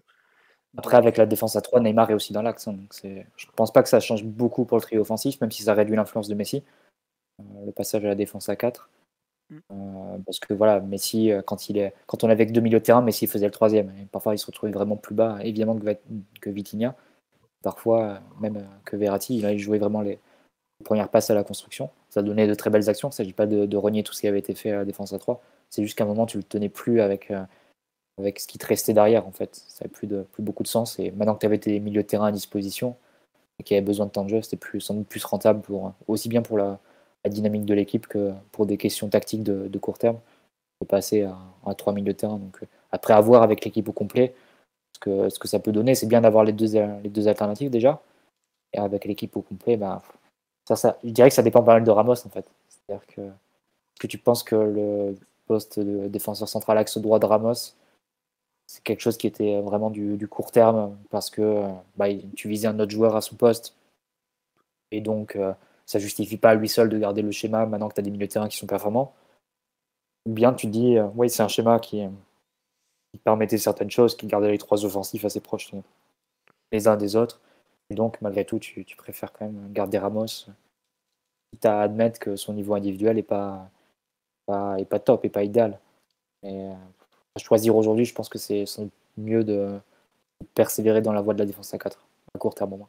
ouais. Ouais, non, on me demande des nouvelles de Vincent Guérin, donc je répondais, ce qui n'a rien à voir avec le sujet en cours. On verra donc pour la suite sur le. Ah oui, tiens, sur Fabien, une remarque qu'on nous fait. Je vois quelques premières touches de balle limite. Pas certain qu'on puisse totalement l'impliquer dans les phases de relance. Je sais pas, non, j'avoue que ça me. Après, ça peut être des contrôles qui sont volontairement faussement longs pour un peu tromper. Je sais pas, Simon, ce que t'en as pensé. Je vois que t'as ouvert Non, le micro. justement, des fois, les contrôles lui restent un petit peu dans les pieds. Un peu dans les pieds, mais ça, c'est peut-être la pelouse aussi qui était pas terrible. Mais c'est vrai que, comment dire, il a une gestuelle et parfois une coordination qui font que des fois, il est un tout petit peu à la limite. Mais globalement, après, il est tellement rapide dans sa prise de décision et les ballons, ils sortent proprement du pied qu'il s'en sort. C'est vrai que dans le tout petit jeu, il a peut-être un gabarit, une coordination qui font qu'il peut être un petit peu pas empoté, mais c'est pas Verratti, quoi. Après, il n'y a pas grand monde qui est Verratti, faut le rappeler. Non, Tiens, mais même, tu vois, ce genre je vois ce que tu veux dire. Ouais. de midget, quoi, genre même Vitinha. Oui, non, après, t'as l'élite de l'élite, pardon. Tu t'es pas Verratti, t'es pas Modric, t'es pas ce genre de joueur, tout simplement, mais c'est pas grave. Bon. On nous dit, est-ce que vous pensez qu'avec une défense à 4, Danilo peut repostuler pour un rôle au milieu? Danilo, il postule à peu près partout. Hein. On va pas faire semblant, dès qu'il peut jouer, il jouera. Hein. Et puis c'est un joueur que l'entraîneur apprécie, comme le précédent, que le groupe apprécie, donc ils lui trouveront toujours du temps de jeu, vous inquiétez pas pour lui. Après, oui, il Ouais, et jouera. s'il n'est pas titulaire, c'est l'un des changements quasi obligatoires, Danilo. Donc, Voilà. ouais, forcément, il aura beaucoup de temps de jeu. Non, Danilo, il a totalement sa place dans ce groupe et c'est un joueur important. Donc, après, Danilo, ils vont peut-être pas, ils vont pas trop. Enfin, là, il reprend l'entraînement dimanche prochain. Il restera ensuite le match à Turin. Donc, bon, il sera éventuellement dans le groupe, mais je suis même pas certain. Et ensuite, trois matchs. Bon, il faudra peut-être lui en redonner un ou deux pour l'aider pour la Coupe du Monde aussi, parce que Galtier l'a très bien dit que c'est un objectif super important pour les joueurs et qu'on peut pas entre guillemets, leur saboter le travail. On a fait le tour de Fabian Ruiz, on va quand même faire un gros focus maintenant sur un des rares joueurs qu'on avait très très peu vu jusque-là, à savoir Renato Sanchez, puisqu'on a enfin pu revoir Renato sur un terrain de foot au coup d'envoi. C'était sa première titularisation depuis pratiquement 2 mois, le 28 août contre Monaco, 26 août pardon, contre Monaco. Qui veut se lancer sur le match de ce bon Renato? Pendant que vous vous mettez d'accord entre vous, je voudrais remercier Aurel, BJ75, Oral B2, Elwood 3, Papa pour la pipe, Le Mousse, Rock'n'Geek, Sevteten, Léo Fernandez, F, Nico06, GBX, Igogor et Ulissi pour les subs en cours de podcast. Vous étiez lancé, Simon était comment dirais-je, en plein show. Je n'ai pas osé vous interrompre, mais merci pour tous. Retour à Renato Sanchez. On nous dit, je pense qu'il va falloir que la saison commence. Bah écoutez, il a deuxième titularisation. Je crois que c'est la première fois qu'il joue autant dans une rencontre. D'ailleurs, il a joué 65 minutes, 70 peut-être, voire plus. Non, même.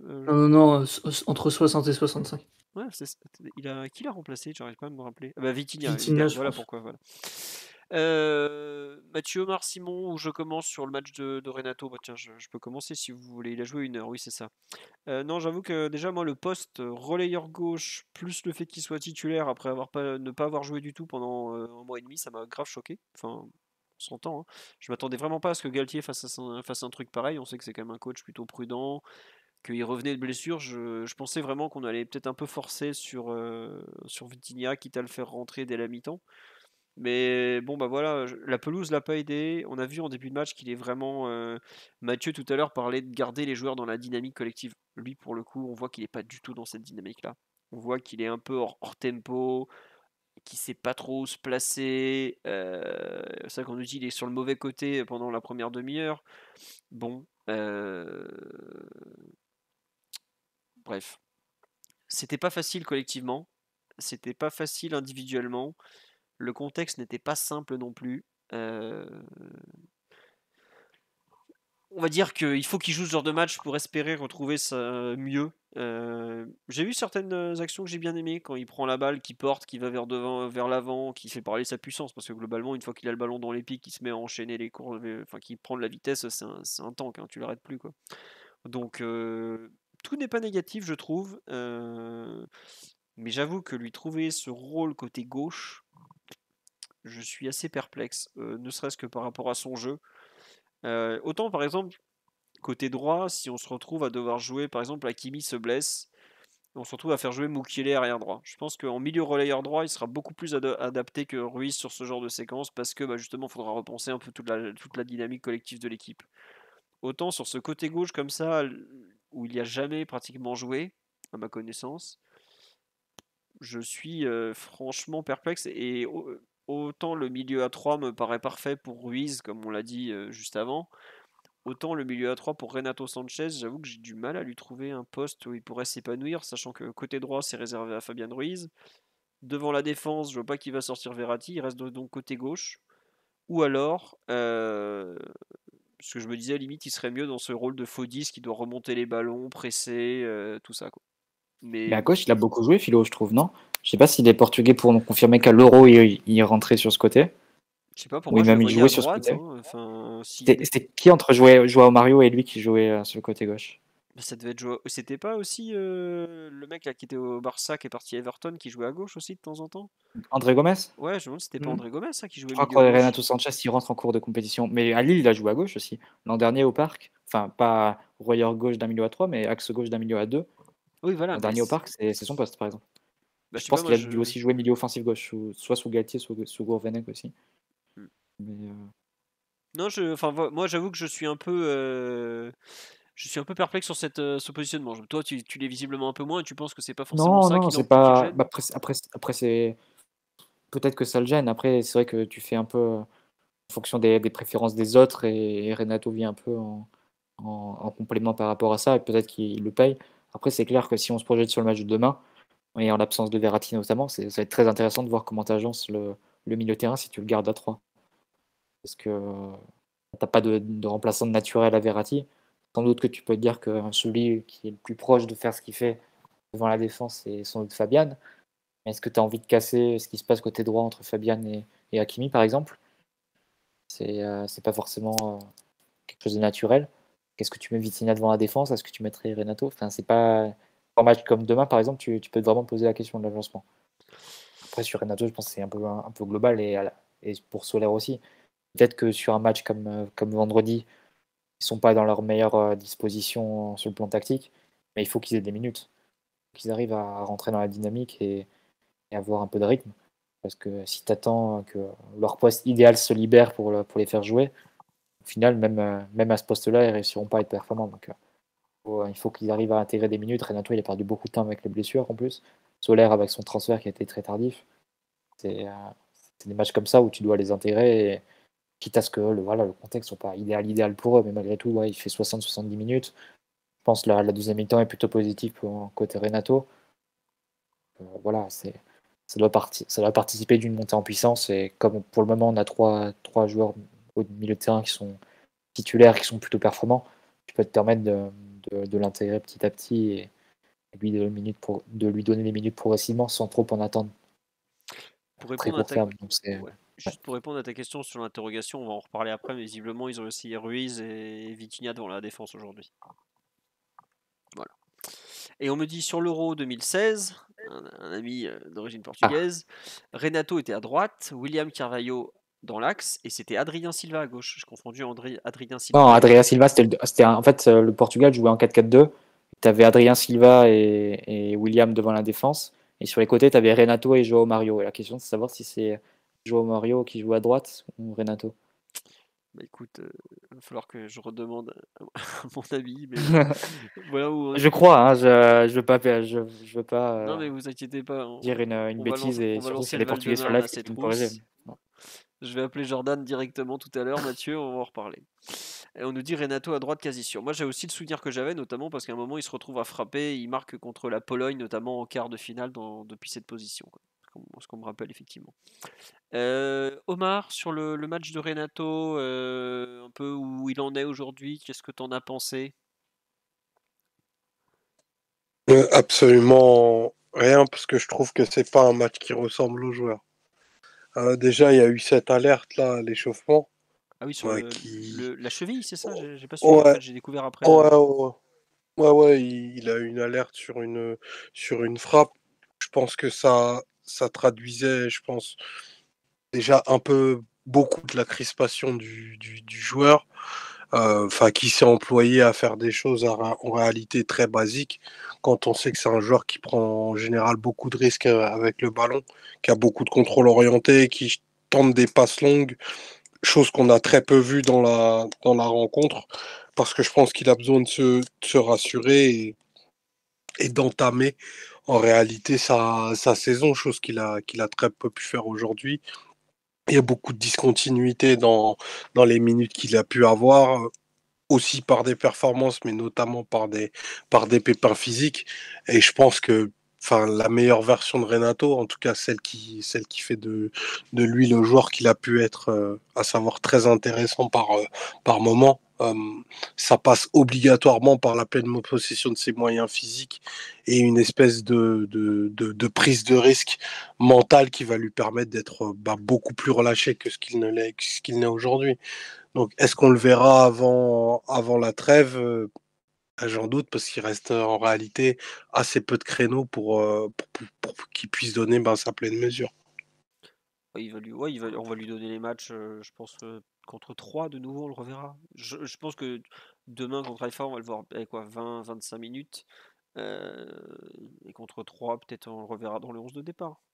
Demain, il n'y a pas de possibilité qu'il soit titulaire. Franchement, peut-être, si, ouais, effectivement, ouais. Si, oui, possiblement, oui, t'as raison. J'ai oublié que Verratti était pas. Oui, non, demain il risque d'être titulaire, oui. Mais est-ce que, enfin, bon, est-ce que demain on va jouer avec 3 milieux aussi? C'est la question qu'on peut se poser, hein. Donc, J'espère. mm. Donc, à voir. Est-ce que vous voulez un mot sur les 3 joueurs de devant ou il y a rien à en dire? On a un peu parlé de. Bon, Messi a été Messi, Mbappé a beaucoup raté mais a mis un doublé avec une passe incroyable. Et Solaire a été, a été Solaire, j'ai envie de dire.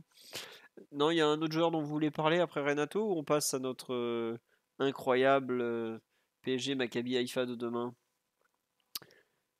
Pas de Messi est fantastique. Je le dirai lundi après lundi. Il est incroyablement bon. Il est pas mal ce jeune. Il est pas mal. On peut le dire, c'est un bon Qualité. joueur. Qu'est-ce que tu dis encore, l'enfant terrible? Il avait quelques qualités. Ah non, mais faut le redire, hein, c'est quand même un très très bon joueur. C'est quand même agréable de le voir faire ce genre de choses. Ce qu'il met sur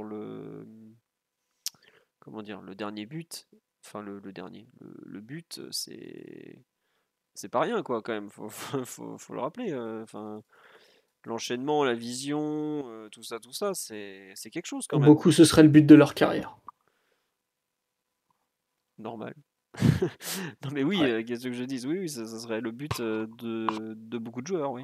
Pas sans que ça soit péjoratif, parce que l'enchaînement, le dribble à la fin, le décalage au départ, le relais en pleine surface, la course, le contrôle, enfin il y a tout qui est très très propre quand même. Donc bon. Voilà, on nous dit de le rater de Mbappé. Bah oui, il a raté un truc énorme, mais bon, c'est c'est ça, impressionnant pour quelqu'un qui n'a pas encore fini sa croissance. Je crois que Lionel Messi ne va pas grandir beaucoup plus d'ici à la fin de sa vie. Je suis désolé pour lui s'il espérait se convertir au basket après le foot, mais ça risque d'être compliqué. Ce qui est écœurant avec Messi, c'est qu'il célèbre à peine son but en plus. Oh si, quand même, il est Il content, hein. regarde le passeur et il faut un câlin, mais attends, mais normalement tu mets un golasso pareil. Enfin, tu fais l'avion autour du terrain pendant 5 minutes, quoi. Attends, Je sais pas. le mec, Messi va pas célébrer un but pareil dans un vestiaire où il n'y a même pas d'eau chaude. Hein. Enfin, c'est quand même ça son contexte. Hein. C'est bien pour ça que c'est écœurant. Non mais enfin ouais, il joue à Ajaccio, Simon. Le mec, il a tout gagné, il a 7 ballons d'or. Qu'est-ce qu'il fait? Il en a rien à foutre de mettre un but contre Ajaccio quelque part, tu vois. Il est juste content, mais moi je comprends ce que veut dire Omar, tu vois. Il a mis combien? 850, 900 buts dans sa carrière. Il va pas Ah, non plus. je comprends aussi. Je comprends aussi, mais bon, quand y penses, ça donne un peu le vertige quand même. Mais bon, voilà. Comme on dit, après une passe pareille, tu fais toujours un câlin. Dicton de la rue Saint-Denis, Simon, tu apprendras. Ou tu iras visiter, tu verras. C'est sympa comme coin de Paris. Bref. Vous êtes vraiment né dans les années 50. C'est toujours d'actualité. Mais bon, c'est autre chose. On a fait le tour sur cet Ajaccio PSG où nous avons quand même bien rigolé. On va quand même passer 790 buts pour Lionel Messi. Ouf, une paille. Une paille, une paille. Tiens, il y a des gens qui sont d'accord avec toi, Simon. Ça doit être la jeune garde du podcast qui est, qui est avec toi, probablement.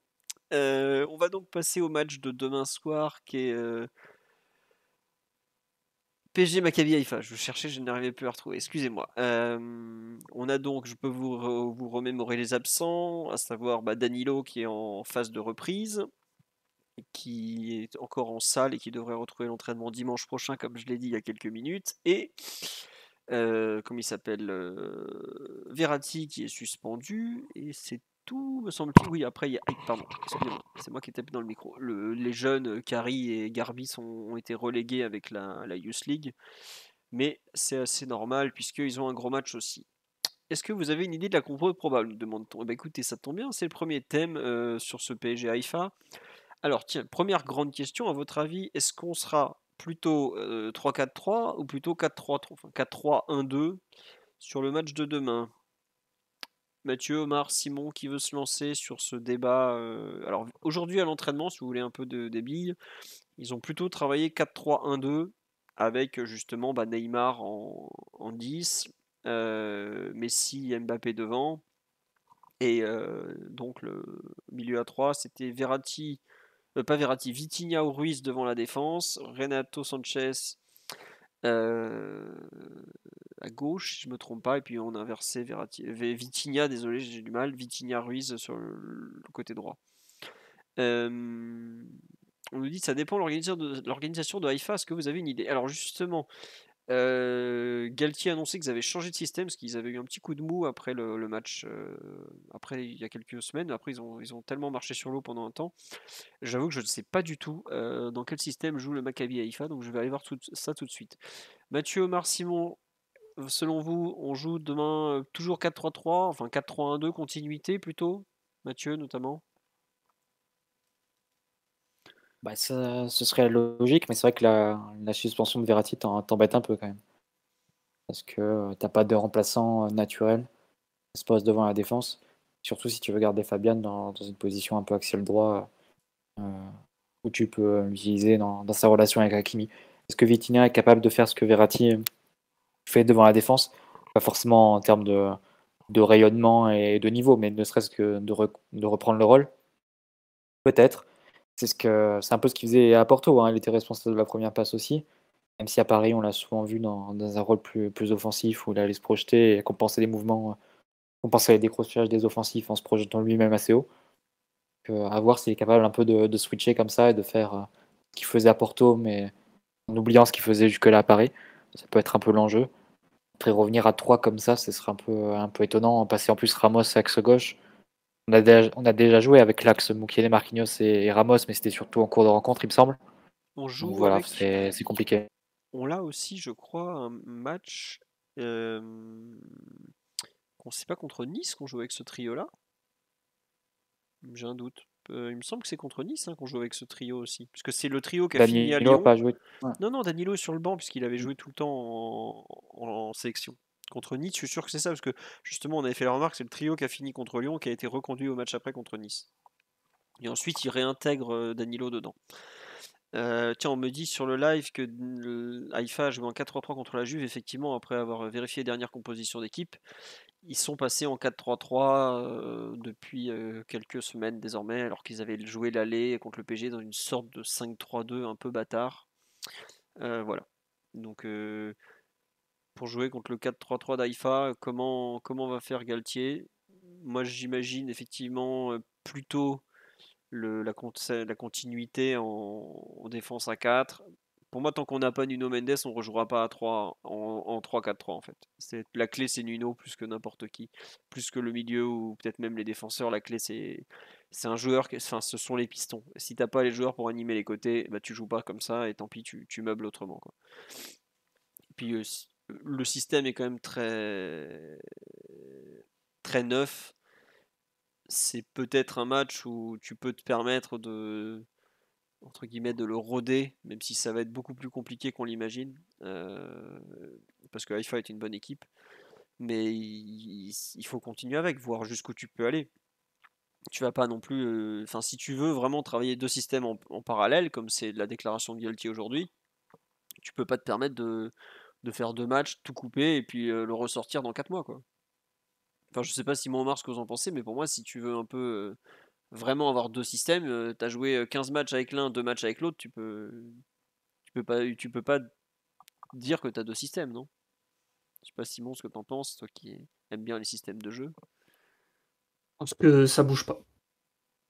Ça 4-3, devrait être la même chose demain. 4-3-1-2 donc. Le losange, ouais, tout à fait. D'accord. Omar, ton avis un peu sur le choix de Galtier, tu l'imagines plutôt convaincu par ce qu'il a vu sur les deux derniers matchs, non? Oui, je pense qu'il faut donner la continuité au système, de par les présents déjà d'une part, et puis parce que globalement c'est un système qui a donné un petit peu plus satisfaction, tant sur le volet défensif que sur ta capacité à construire et à impliquer plus de joueurs dans tes phases de construction. Donc à mon sens, pas trop de raisons de changer, parce qu'il me semblait, et mes souvenirs sont assez lointains, que Haïfa a vraiment un milieu très très dense, donc autant avoir une sécurité à 3. Ouais. C'est effectivement, ils étaient assez intenses au cœur du jeu, donc et on avait pris le bouillon là-bas au cœur du jeu en plus. Si vous vous rappelez, on s'était pris une sauce pendant une demi-heure. Ouais, Voilà. le début de match avait été très très très compliqué. Que- Ils arrivaient à combiner facilement dans l'espace qu'il pouvait y avoir entre Vitinha et Verratti. Et en plus, c'est vrai qu'on me le rappelle sur le live, Vitinha et Ruiz à deux dans un 5-2-3, compliqué. Très très compliqué quand même. Ça va pas être simple pour eux. Et je me souviens, pareil, ils avaient très bien su nous presser. Autant utiliser le système dans lequel on a eu les meilleurs résultats en termes de relance. Donc c'est 4-3-1-2 pour l'instant. Effectivement. Après, il faudra voir dans quel état est Haïfa. Est-ce qu'ils ont fait des ajustements par rapport à ça, etc. etc. quoi. Donc à suivre. On nous dit le Maccabi est meilleur que la Juve. Bon, en tout cas, dans la différence de but particulière, ils sont devant eux, parce qu'ils ont fait 3-1 à Turin, enfin ils ont perdu 3-1 à Turin, ils ont gagné 2-0 au retour. Bon, c'est comme ça. D'ailleurs, dans l'autre match, Benfica-Juventus, il y a énormément d'absents des deux côtés, si j'ai bien suivi. Mais si la Juve ne va pas gagner au Portugal, elle est éliminée. C'est bien ça, Mathieu? Bah, là, il y a beaucoup de choses qui éliminent la Juve, qui a 5 points de retard sur Paris et Benfica à 2 matchs de la fin. Donc ça, je vous laisse faire les calculs, ils sont assez évidents, mais tu as plutôt intérêt à ce que la Juve, pour le coup, accroche Benfica si je passe du point de vue du PSG demain. Ouais. Bon, bah voilà, en tout cas. Et puis le PSG, Pour si supporter la Juve. Alors, vous n'êtes pas obligé d'aller jusqu'à cette extrémité, hein. Je vous conseille pas parce que vous allez voir, Juve. ça fait très mal aux yeux en ce moment, c'est pas très très beau. On nous dit un match nul Benfica-Juve serait parfait.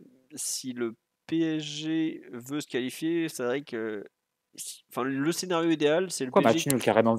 Non, ça sert à rien. Faut une victoire de la Juve. Oui, Victoire de la voilà. Juve et victoire du PSG demain. Victoire de la Juve, victoire du PSG, si possible avec un gros score, ça nous mettrait en très très bonne position pour ensuite avoir la première place de façon pratiquement automatique, quoi.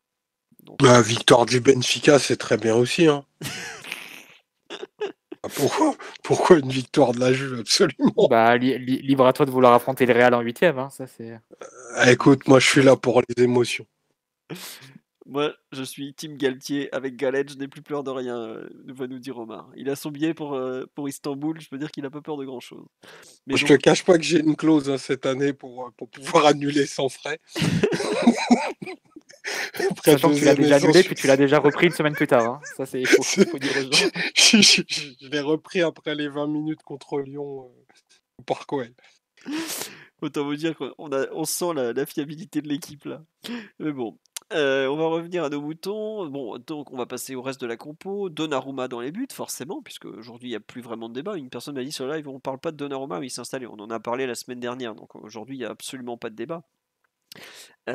Voilà, c'est comme ça, il est très bien en place. Et puis je pense que Kaylor est occupé à manger des cacahuètes sur le banc de touche vu les joues qu'il se trimballe. Mais ça, c'est autre chose. Arrière droit, pas trop de doute. Normalement, ça devrait être Hakimi, hein. Peut-être qu'on tournera contre 3, mais là, sur un match Ligue des Champions, on va mettre le titulaire. À gauche, Mendes a fait que 2 sessions d'entraînement depuis qu'il revient de blessure, donc j'imagine que ça sera plutôt On y Bernat. va, Philo, on y va, Philo, on y Non, va. mais non, mais en fait, j'ai trop peur pour Deux Nuno. sessions avec les fibres musculaires à Michael Essien, on y va. On y va. Nuno, le retour. Donc Omar, il est prêt à vous mettre Nuno en béquille sur le terrain. Moi, pas encore. J'avoue que je pense qu'il rentrera en jeu, notamment pour les 20 dernières minutes, par exemple, quand le dragster de Lisbonne va enflammer le côté gauche. Vous rappellerez des propos de Omar. Non, Mathieu, notamment, tu es plutôt conservateur que moi. Tu imagines que Bernat va continuer, non? Oui, il n'y a pas trop le choix. Ouais. Je ne suis pas aussi aventureux qu'Omar. Un entraîneur comme Allegri, par exemple, il te foutrait Nuno. Vu il adore mettre les joueurs qui reviennent de blessure directement sur le terrain pour qu'ils se répètent ensuite. Et, Antonio Conte l'aurait jamais enlevé du terrain. après, tu peux aussi dire que peut-être que Nuno est en béquille, mais Bernat aussi un peu. Donc, Ouais, c'est il un les point a de vue. jamais vraiment enlevés depuis un an. Donc, C'est pas faux. 2 ans même, hein. Il s'est blessé il y a 2 ans, Bernat, quand même, hein. Faut s'en rendre compte. C'était le 15 septembre 2020, pas 2021. Mais bref. En défense centrale, tiens, on a 2 disponibles. Ramos qui n'est plus suspendu, Marquinhos qui est toujours là, Mukiele qui a fait 2 bons matchs. On l'a pas signalé, mais il a fait 2 bons matchs, Nordi. Et enfin, Kimpembe qui revient de blessure. Tiens, Simon, Omar, Mathieu, je veux bien votre avis sur qui sera titulaire. Bon, je pense que Marquinhos a une place assez tranquille, non? Qui l'accompagne? Ramos? Pour moi, la logique voudrait Ramos. On me dit Ramos aussi sur le live, je veux bien votre avis à tous. Simon, tu en penses quoi? C'est pas possible du tout, Kimpembe et Nordi. Ah, ça me paraît compliqué. Nordi a jamais joué Kimpembe, tu mets pas ça en Ligue des Champions comme ça quand même. Non, je sais pas. Non, bah, ouais. Marquinhos Ramos, hein, Hmm. si tu veux qu'on te dise. Bah, je sais De pas, toute tu me dis ce façon, que tu veux. Sur le live, non, mais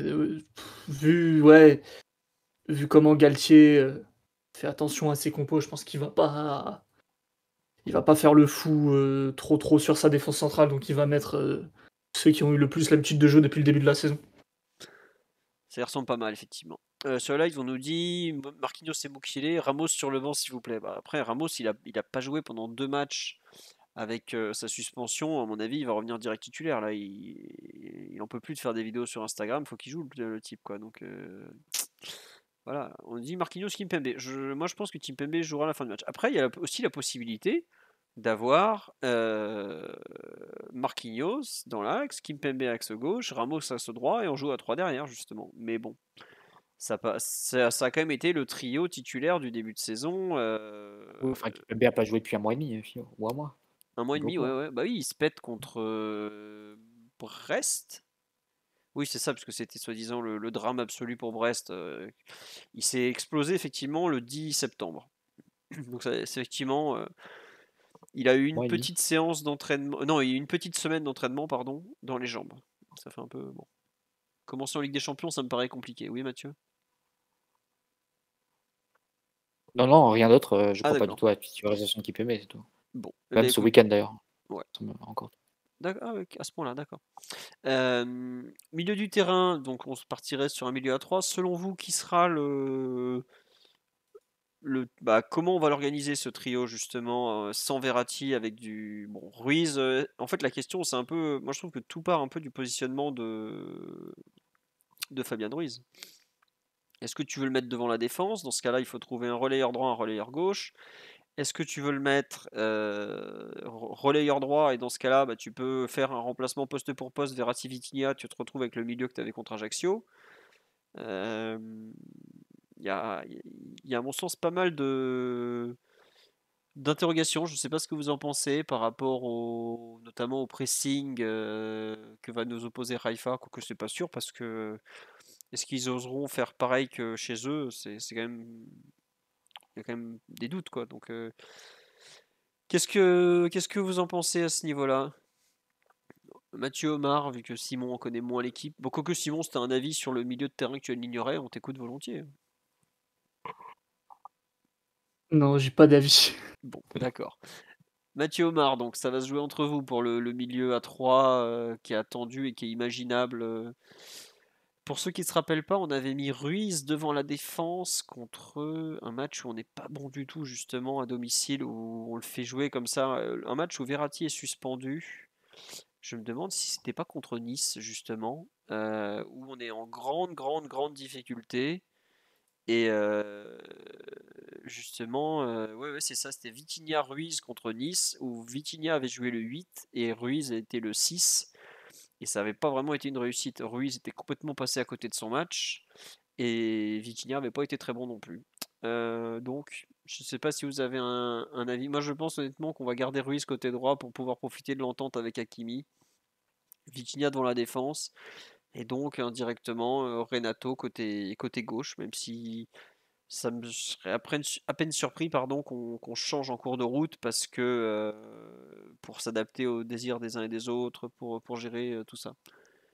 Mathieu, tu imagines quoi au coup d'envoi ou pas, ou finalement un joueur sorti de nulle part Non, bah allons avec Vitinha devant la défense. On peut essayer. Tu sembles pas très convaincu en fait. Non, mais c'est difficile hein, de reprendre le costume de Verratti qui est plus grand que ce que sa taille me laisse penser. Et oui, c'est compliqué vraiment de le remplacer poste pour poste. Surtout que Vitinha avait un rôle très différent depuis le début de saison. À voir si on arrive à faire fonctionner ce trio. Et a priori, c'est plus des joueurs qui sont capables d'accompagner Verratti que vraiment de le remplacer. Enfin, on va voir. On va voir demain. Ça peut être un bon test et c'est aussi intéressant pour la suite de la saison parce que tu sais que Verratti peut péter entre les mains, entre guillemets, à tout moment, malheureusement. On l'a suffisamment payé les années précédentes. Donc pourquoi pas avoir une alternative prête et essayer Vitinha devant la défense, ça peut être intéressant, voir ce qu'il peut donner à ce poste-là. Donc ouais, autant essayer. Tiens, une remarque qu'on fait sur live, et si c'était le retour de Marquinhos en 6 dans ce cas-là, il faudrait trouver une nouvelle défense centrale, par exemple, je sais pas, Ramos Mukiele, peut-être. Non, en fait, moi, ce qui me fait un peu hésiter, sur ce choix possible, effectivement. Bon, déjà, Marquinhos n'aime pas trop, mais surtout le fait qu'on l'a jamais vu vraiment au milieu de terrain avec Galtier, même en cours de match, quoi. Peut-être en amical, j'ai un vague doute sur un des matchs au Japon, mais j'ai du mal à imaginer que, comme dit sur le live, Galtier va rien tenter de trop foufou. Ouais.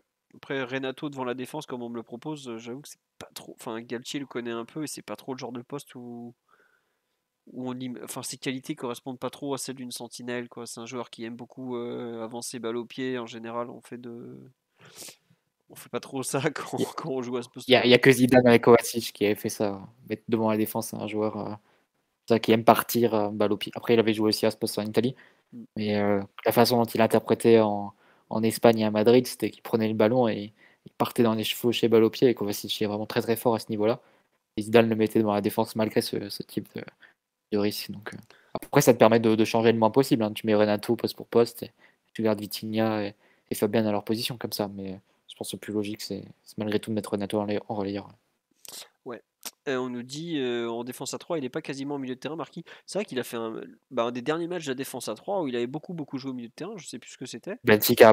C'était à Benfica, ouais, Benfica dernièrement. retour, c'était assez Ouais. flagrant. Mm. Bon. Non, Ouais. mais il changera pas. Galtier changera pas ça. Ça changerait trop de choses dans le fonctionnement de l'effectif, je pense. Et de l'équipe, je veux dire. Ouais. Je sais pas, Parce que Omar. tu changes à la fois ton milieu de Ouais. terrain et ta défense centrale. Oui, c'est vrai que t'as raison, ça fait beaucoup parce que Marquinhos, il a quand même fait toute la saison en défense, malgré entre guillemets, des incursions.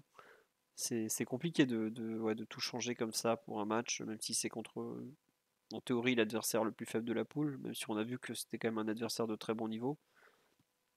Ouais. Je sais pas, Omar, à ton avis sur le milieu de terrain, c'est compliqué. C'est là qu'on se rend compte à quel point on est juste, dès qu'il faut remplacer Verratti, c'est compliqué, quoi. Et en plus, on n'a pas Danilo qui aurait effectivement pu faire le travail. Même si c'est un autre style, hein, forcément. Moi, je suis pas trop pour voir Vitinha seul devant la défense. Quitte à le choisir entre les trois options possibles, pour moi, vraiment, Vitinha, ce serait la dernière à mettre devant la défense. Donc, je mettrais plutôt Fabian, à vrai dire, même D'accord. si ça a bien fonctionné en relayeur droit.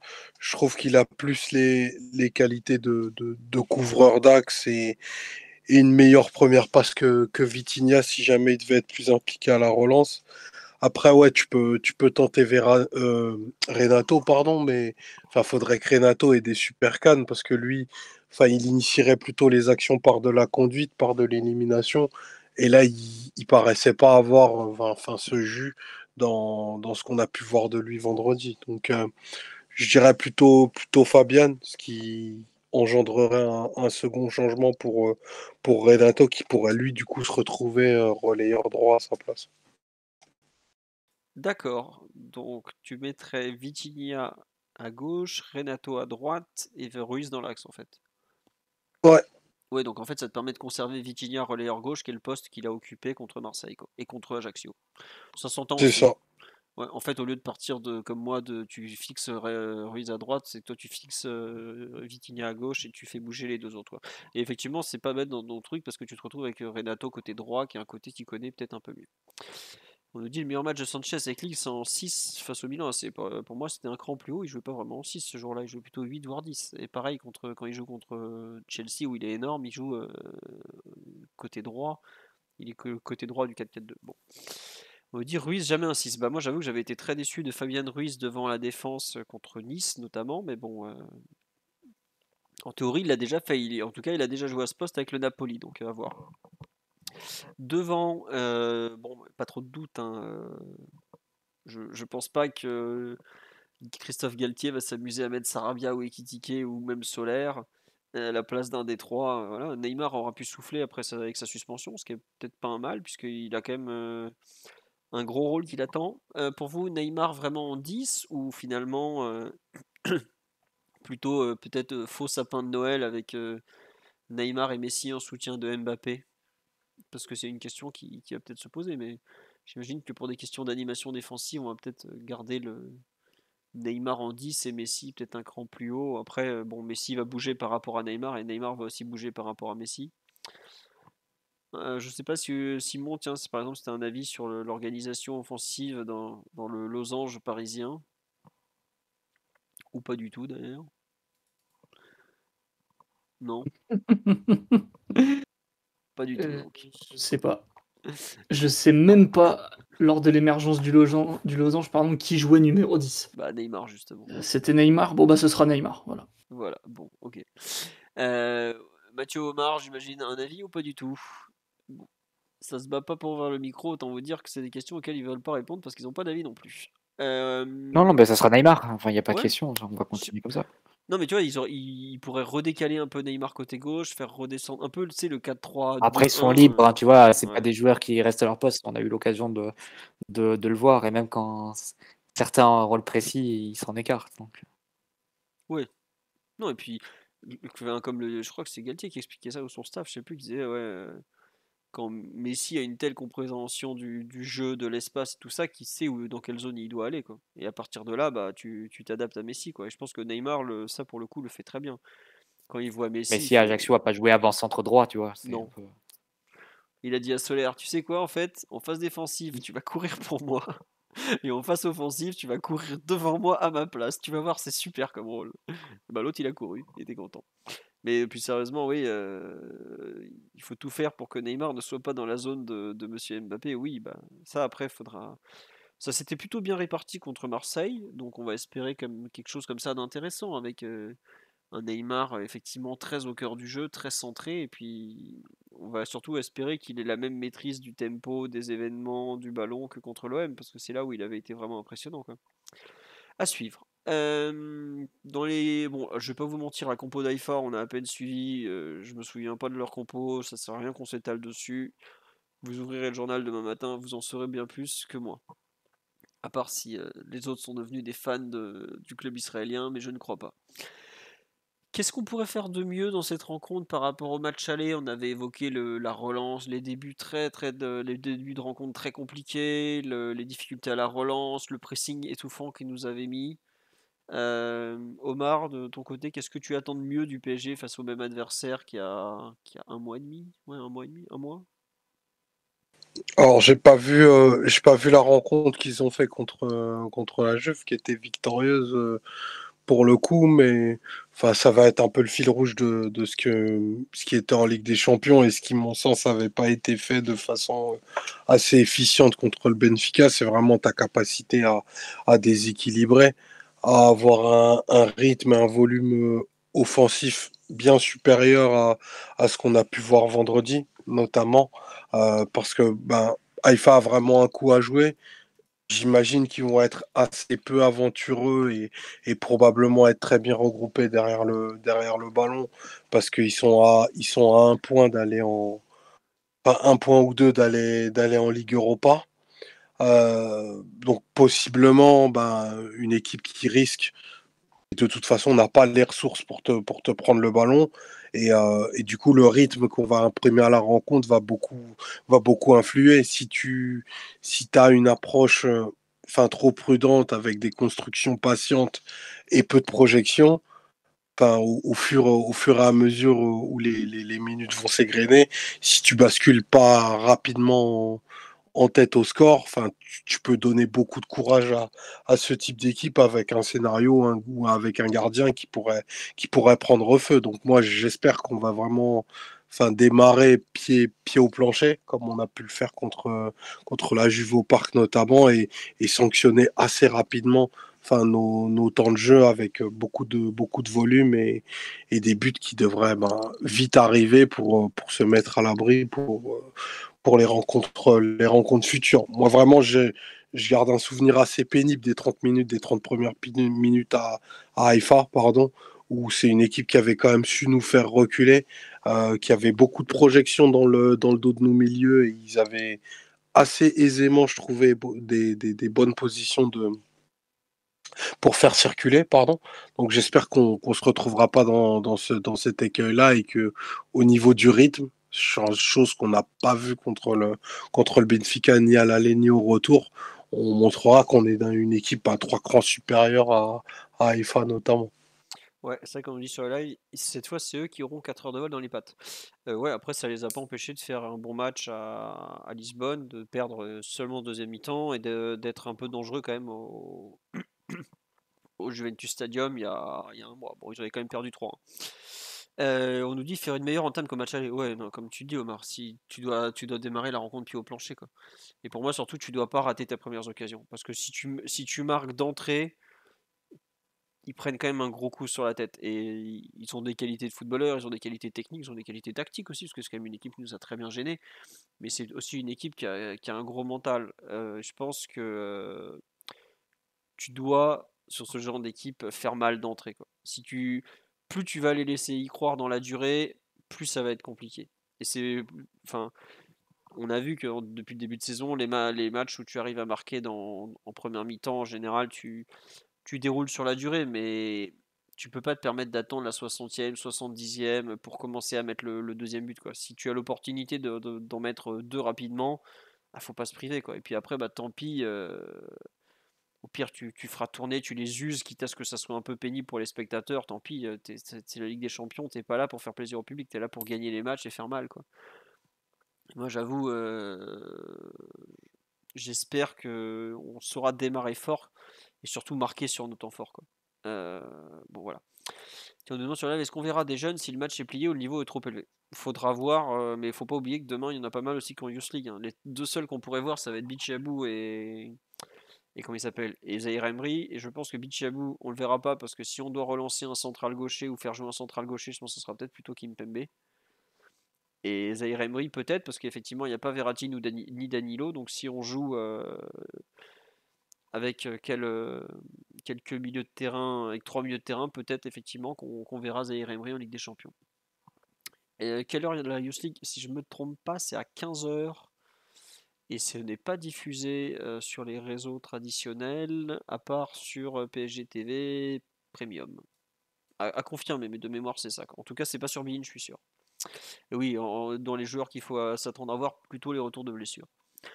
Mathieu, pour revenir sur un peu ce qu'il faut faire de bien face à IFA, ce qu'il ne faut pas faire, un avis par rapport notamment au match aller où ça avait été très très compliqué. Il faudra mieux jouer qu'à l'aller, ça. Je vais rien inventer en disant ça. Parce ça avait été vraiment très compliqué. On a été pris par l'intensité de Haïfa. On s'était vraiment déconnecté en termes d'équipe. Et en plus, sur les occasions qu'on avait eues, on n'avait pas été réaliste. Donc, ça avait été le match qu'il ne faut pas faire. Oui, après, ça va partir de la maîtrise technique, comme toujours. Il faudra voir comment on arrive à encaisser l'absence de Verratti. Si on arrive malgré tout à avoir des temps de possession intéressants dans leur camp. Et surtout ce que vont faire les offensifs. Parce que globalement, en termes de réalisme, ça fait quand même pas mal de semaines que c'est plus compliqué pour nous, ce qui nous complique un peu les matchs quand l'écart est pas fait, pas matérialisé au niveau du score. Donc ouais, on va voir comment ça se déroule, mais effectivement, victoire obligatoire, victoire en essayant de marquer le plus de buts possible parce que là, on s'est mis dans une situation un peu pas compliquée, mais dommageable pour la première place, alors qu'on avait tout pour l'assurer quasiment en gagnant au parc face à Benfica. Donc maintenant, ça doit passer par un conditionnement des joueurs à être vraiment très concentré face au but et à marquer le plus possible. Mardi, évidemment, gagner les matchs, mais en marquant le plus possible pour te rapprocher de la première place. Benfica ira à Haïfa, il me semble. Oui, dernier match, ouais. ils vont là-bas. C'est pas forcément une terre facile. Ah non, c'est pas simple d'aller gagner à Haïfa. Non, mais c'est vrai, il faut le dire. Ouais. Tu te fais secouer là-bas, globalement. En tout cas, pour rassurer, ouais, il faut gagner évidemment et essayer d'en marquer le plus possible. Il faudra conditionner les joueurs à ce niveau-là. Et dans le même temps, espérer une victoire de la Juve dans les plaisirs à Omar l'Interista. Omar est un sage qui a connu les tricheries des années 90 plus que toi, Mathieu. C'est pour ça qu'il ne peut pas accepter de soutenir la Juventus, comme on me l'a dit sur le live tout à l'heure. Les anciens savent. Tiens, question, est-ce que Warren peut devenir le plus jeune joueur du club à jouer en Ligue des Champions? Je me demande si Coman n'avait pas joué déjà en Ligue des Champions quand il était tout jeune avec le PSG. Et sinon, oui, effectivement, il peut devenir le plus jeune joueur du PSG à jouer en Ligue des Champions. Non, Coman n'avait pas joué? Bon, j'avais un souvenir comme quoi il avait joué à Il faut quand même y Benfica. aller un peu. Rabiot avait joué par contre très jeune Ouais, en Ligue des Rabiot Champions. avait joué à 17 ans. Ouais. Ah Par oui, contre, non, il faut il y y a aller quand même un peu Kwasi, ouais. mollo. On parle quand même d'un match de Ligue des Champions. Les jeunes, je veux bien, mais Mm. on Et verra à 10 minutes de la fin si on mène. Hein, Mm. et que le score est acquis. Déjà que face à Ajaccio, c'est un peu le scénario. Sur un match de Ligue des Champions, vous comprenez bien que ça ne peut pas en être autrement. Donc, Et je veux pas je vous ne comprends décevoir, pas trop mais qu'on se pose la question sur le temps de jeu des jeunes avant un match de Ligue des Champions, honnêtement. Je comprends pas.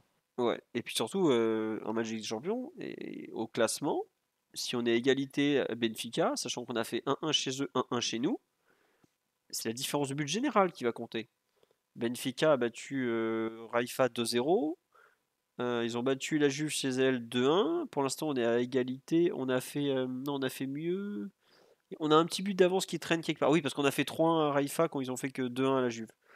Oui, c'est quoi si le plus jeune en Ligue des Champions? 17 ans. Mais en revanche, donc si on se retrouve dans un cas où Benfica, différence de but générale, c'est le match en théorie le plus simple à domicile. T'es pas là pour faire du turnover, t'es là pour mettre un carton. Hein. Si tu peux en mettre 2, 3, 4 et t'assurer au moins la différence de but générale avant d'aller à Turin pour la dernière journée et jouer au moins avec l'esprit tranquille, c'est pas le jour pour faire des essais. Genre, tiens, et si on mettait Messi côté gauche pour qu'il puisse mettre des ballons enveloppés. Hein. Non, non, non. Moi, je pense que demain, le coaching va être. Je suis même pas sûr qu'on fasse les 5 changements, même si on gagne assez largement, par exemple. Parce qu'au contraire, il faut vraiment assurer et mettre des buts et un écart sur la différence de but, quoi. Donc, parler, comme tu dis Mathieu, de Zaïre Emery, de tout ça, je suis vraiment pas certain. Peut-être qu'on fera un changement en défense, notamment pour gérer des individualités par rapport à des retours de blessures, mais pour moi, enfin, je serais pas surpris que sur les 3 de devant, il y en ait au moins 2 qui finissent la rencontre, par exemple. Donc voilà. On nous dit, je sais qu'il faut pas s'emballer, mais c'était juste pour la stat. Oui, effectivement, évidemment, que tu mènes pas 4-0, tant que tu mènes pas 4-0, tu fais rentrer aucun jeune. Même à 4-0, je sais pas s'ils rentreront beaucoup. Enfin, on va suivre ça. On a fait le tour sur ce PSG Raifa ou vous voulez rajouter quelque chose? Un dernier point, je sais que les gens me demandent régulièrement, les suspensions. Donc Verratti est suspendu demain. Donc ensuite, il reprendra une suspension s'il reprend un carton, tous les 2 cartons jaunes. Et Neymar est à un carton jaune de suspension. Donc s'il en prend un demain, il ne jouera pas à Turin. Et s'il n'en prend pas un demain, il ne doit pas prendre de carton avant les quarts de finale retour, puisque les cartons sont effacés après les quarts de finale retour. Donc je vous laisse élaborer vos stratégies les plus fines concernant le Brésilien pour savoir s'il doit prendre un carton demain quitte à rater Juve PSG ou s'il faut surtout pas et qu'on joue avec le feu pendant 5 matchs. Sachant que dans les 2 cartons qu'il a déjà reçus, il y en a quand même un pour une célébration sur son but à Raifa. Comme on dit sur live, gagnons déjà, on verra après. Mais écoutez, ce sera probablement le mot de la fin sur ce podcast. On espère que ça vous a plu. On espère que vous avez été content de retrouver l'enfant terrible qui était en pleine forme, même s'il ne regarde pas tous les matchs. Le podcast de débrief de PG Haïfa sera probablement mercredi en soirée tard, probablement mercredi 23h comme on fait d'habitude, voire dans la dernière fois on avait même fait 23h30 parce que ça nous arrangeait.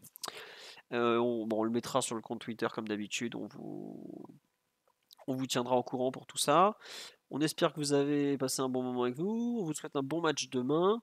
Et puis on vous dit dans le pire des cas à lundi prochain pour les habitués du podcast. Et oui, il y aura un live d'avant-match, c'est ça, je cherchais. Il y aura effectivement un live d'avant-match demain à partir de 20h30, je pense. Petit live d'avant-match avec Paris Sport comme d'habitude. Voilà.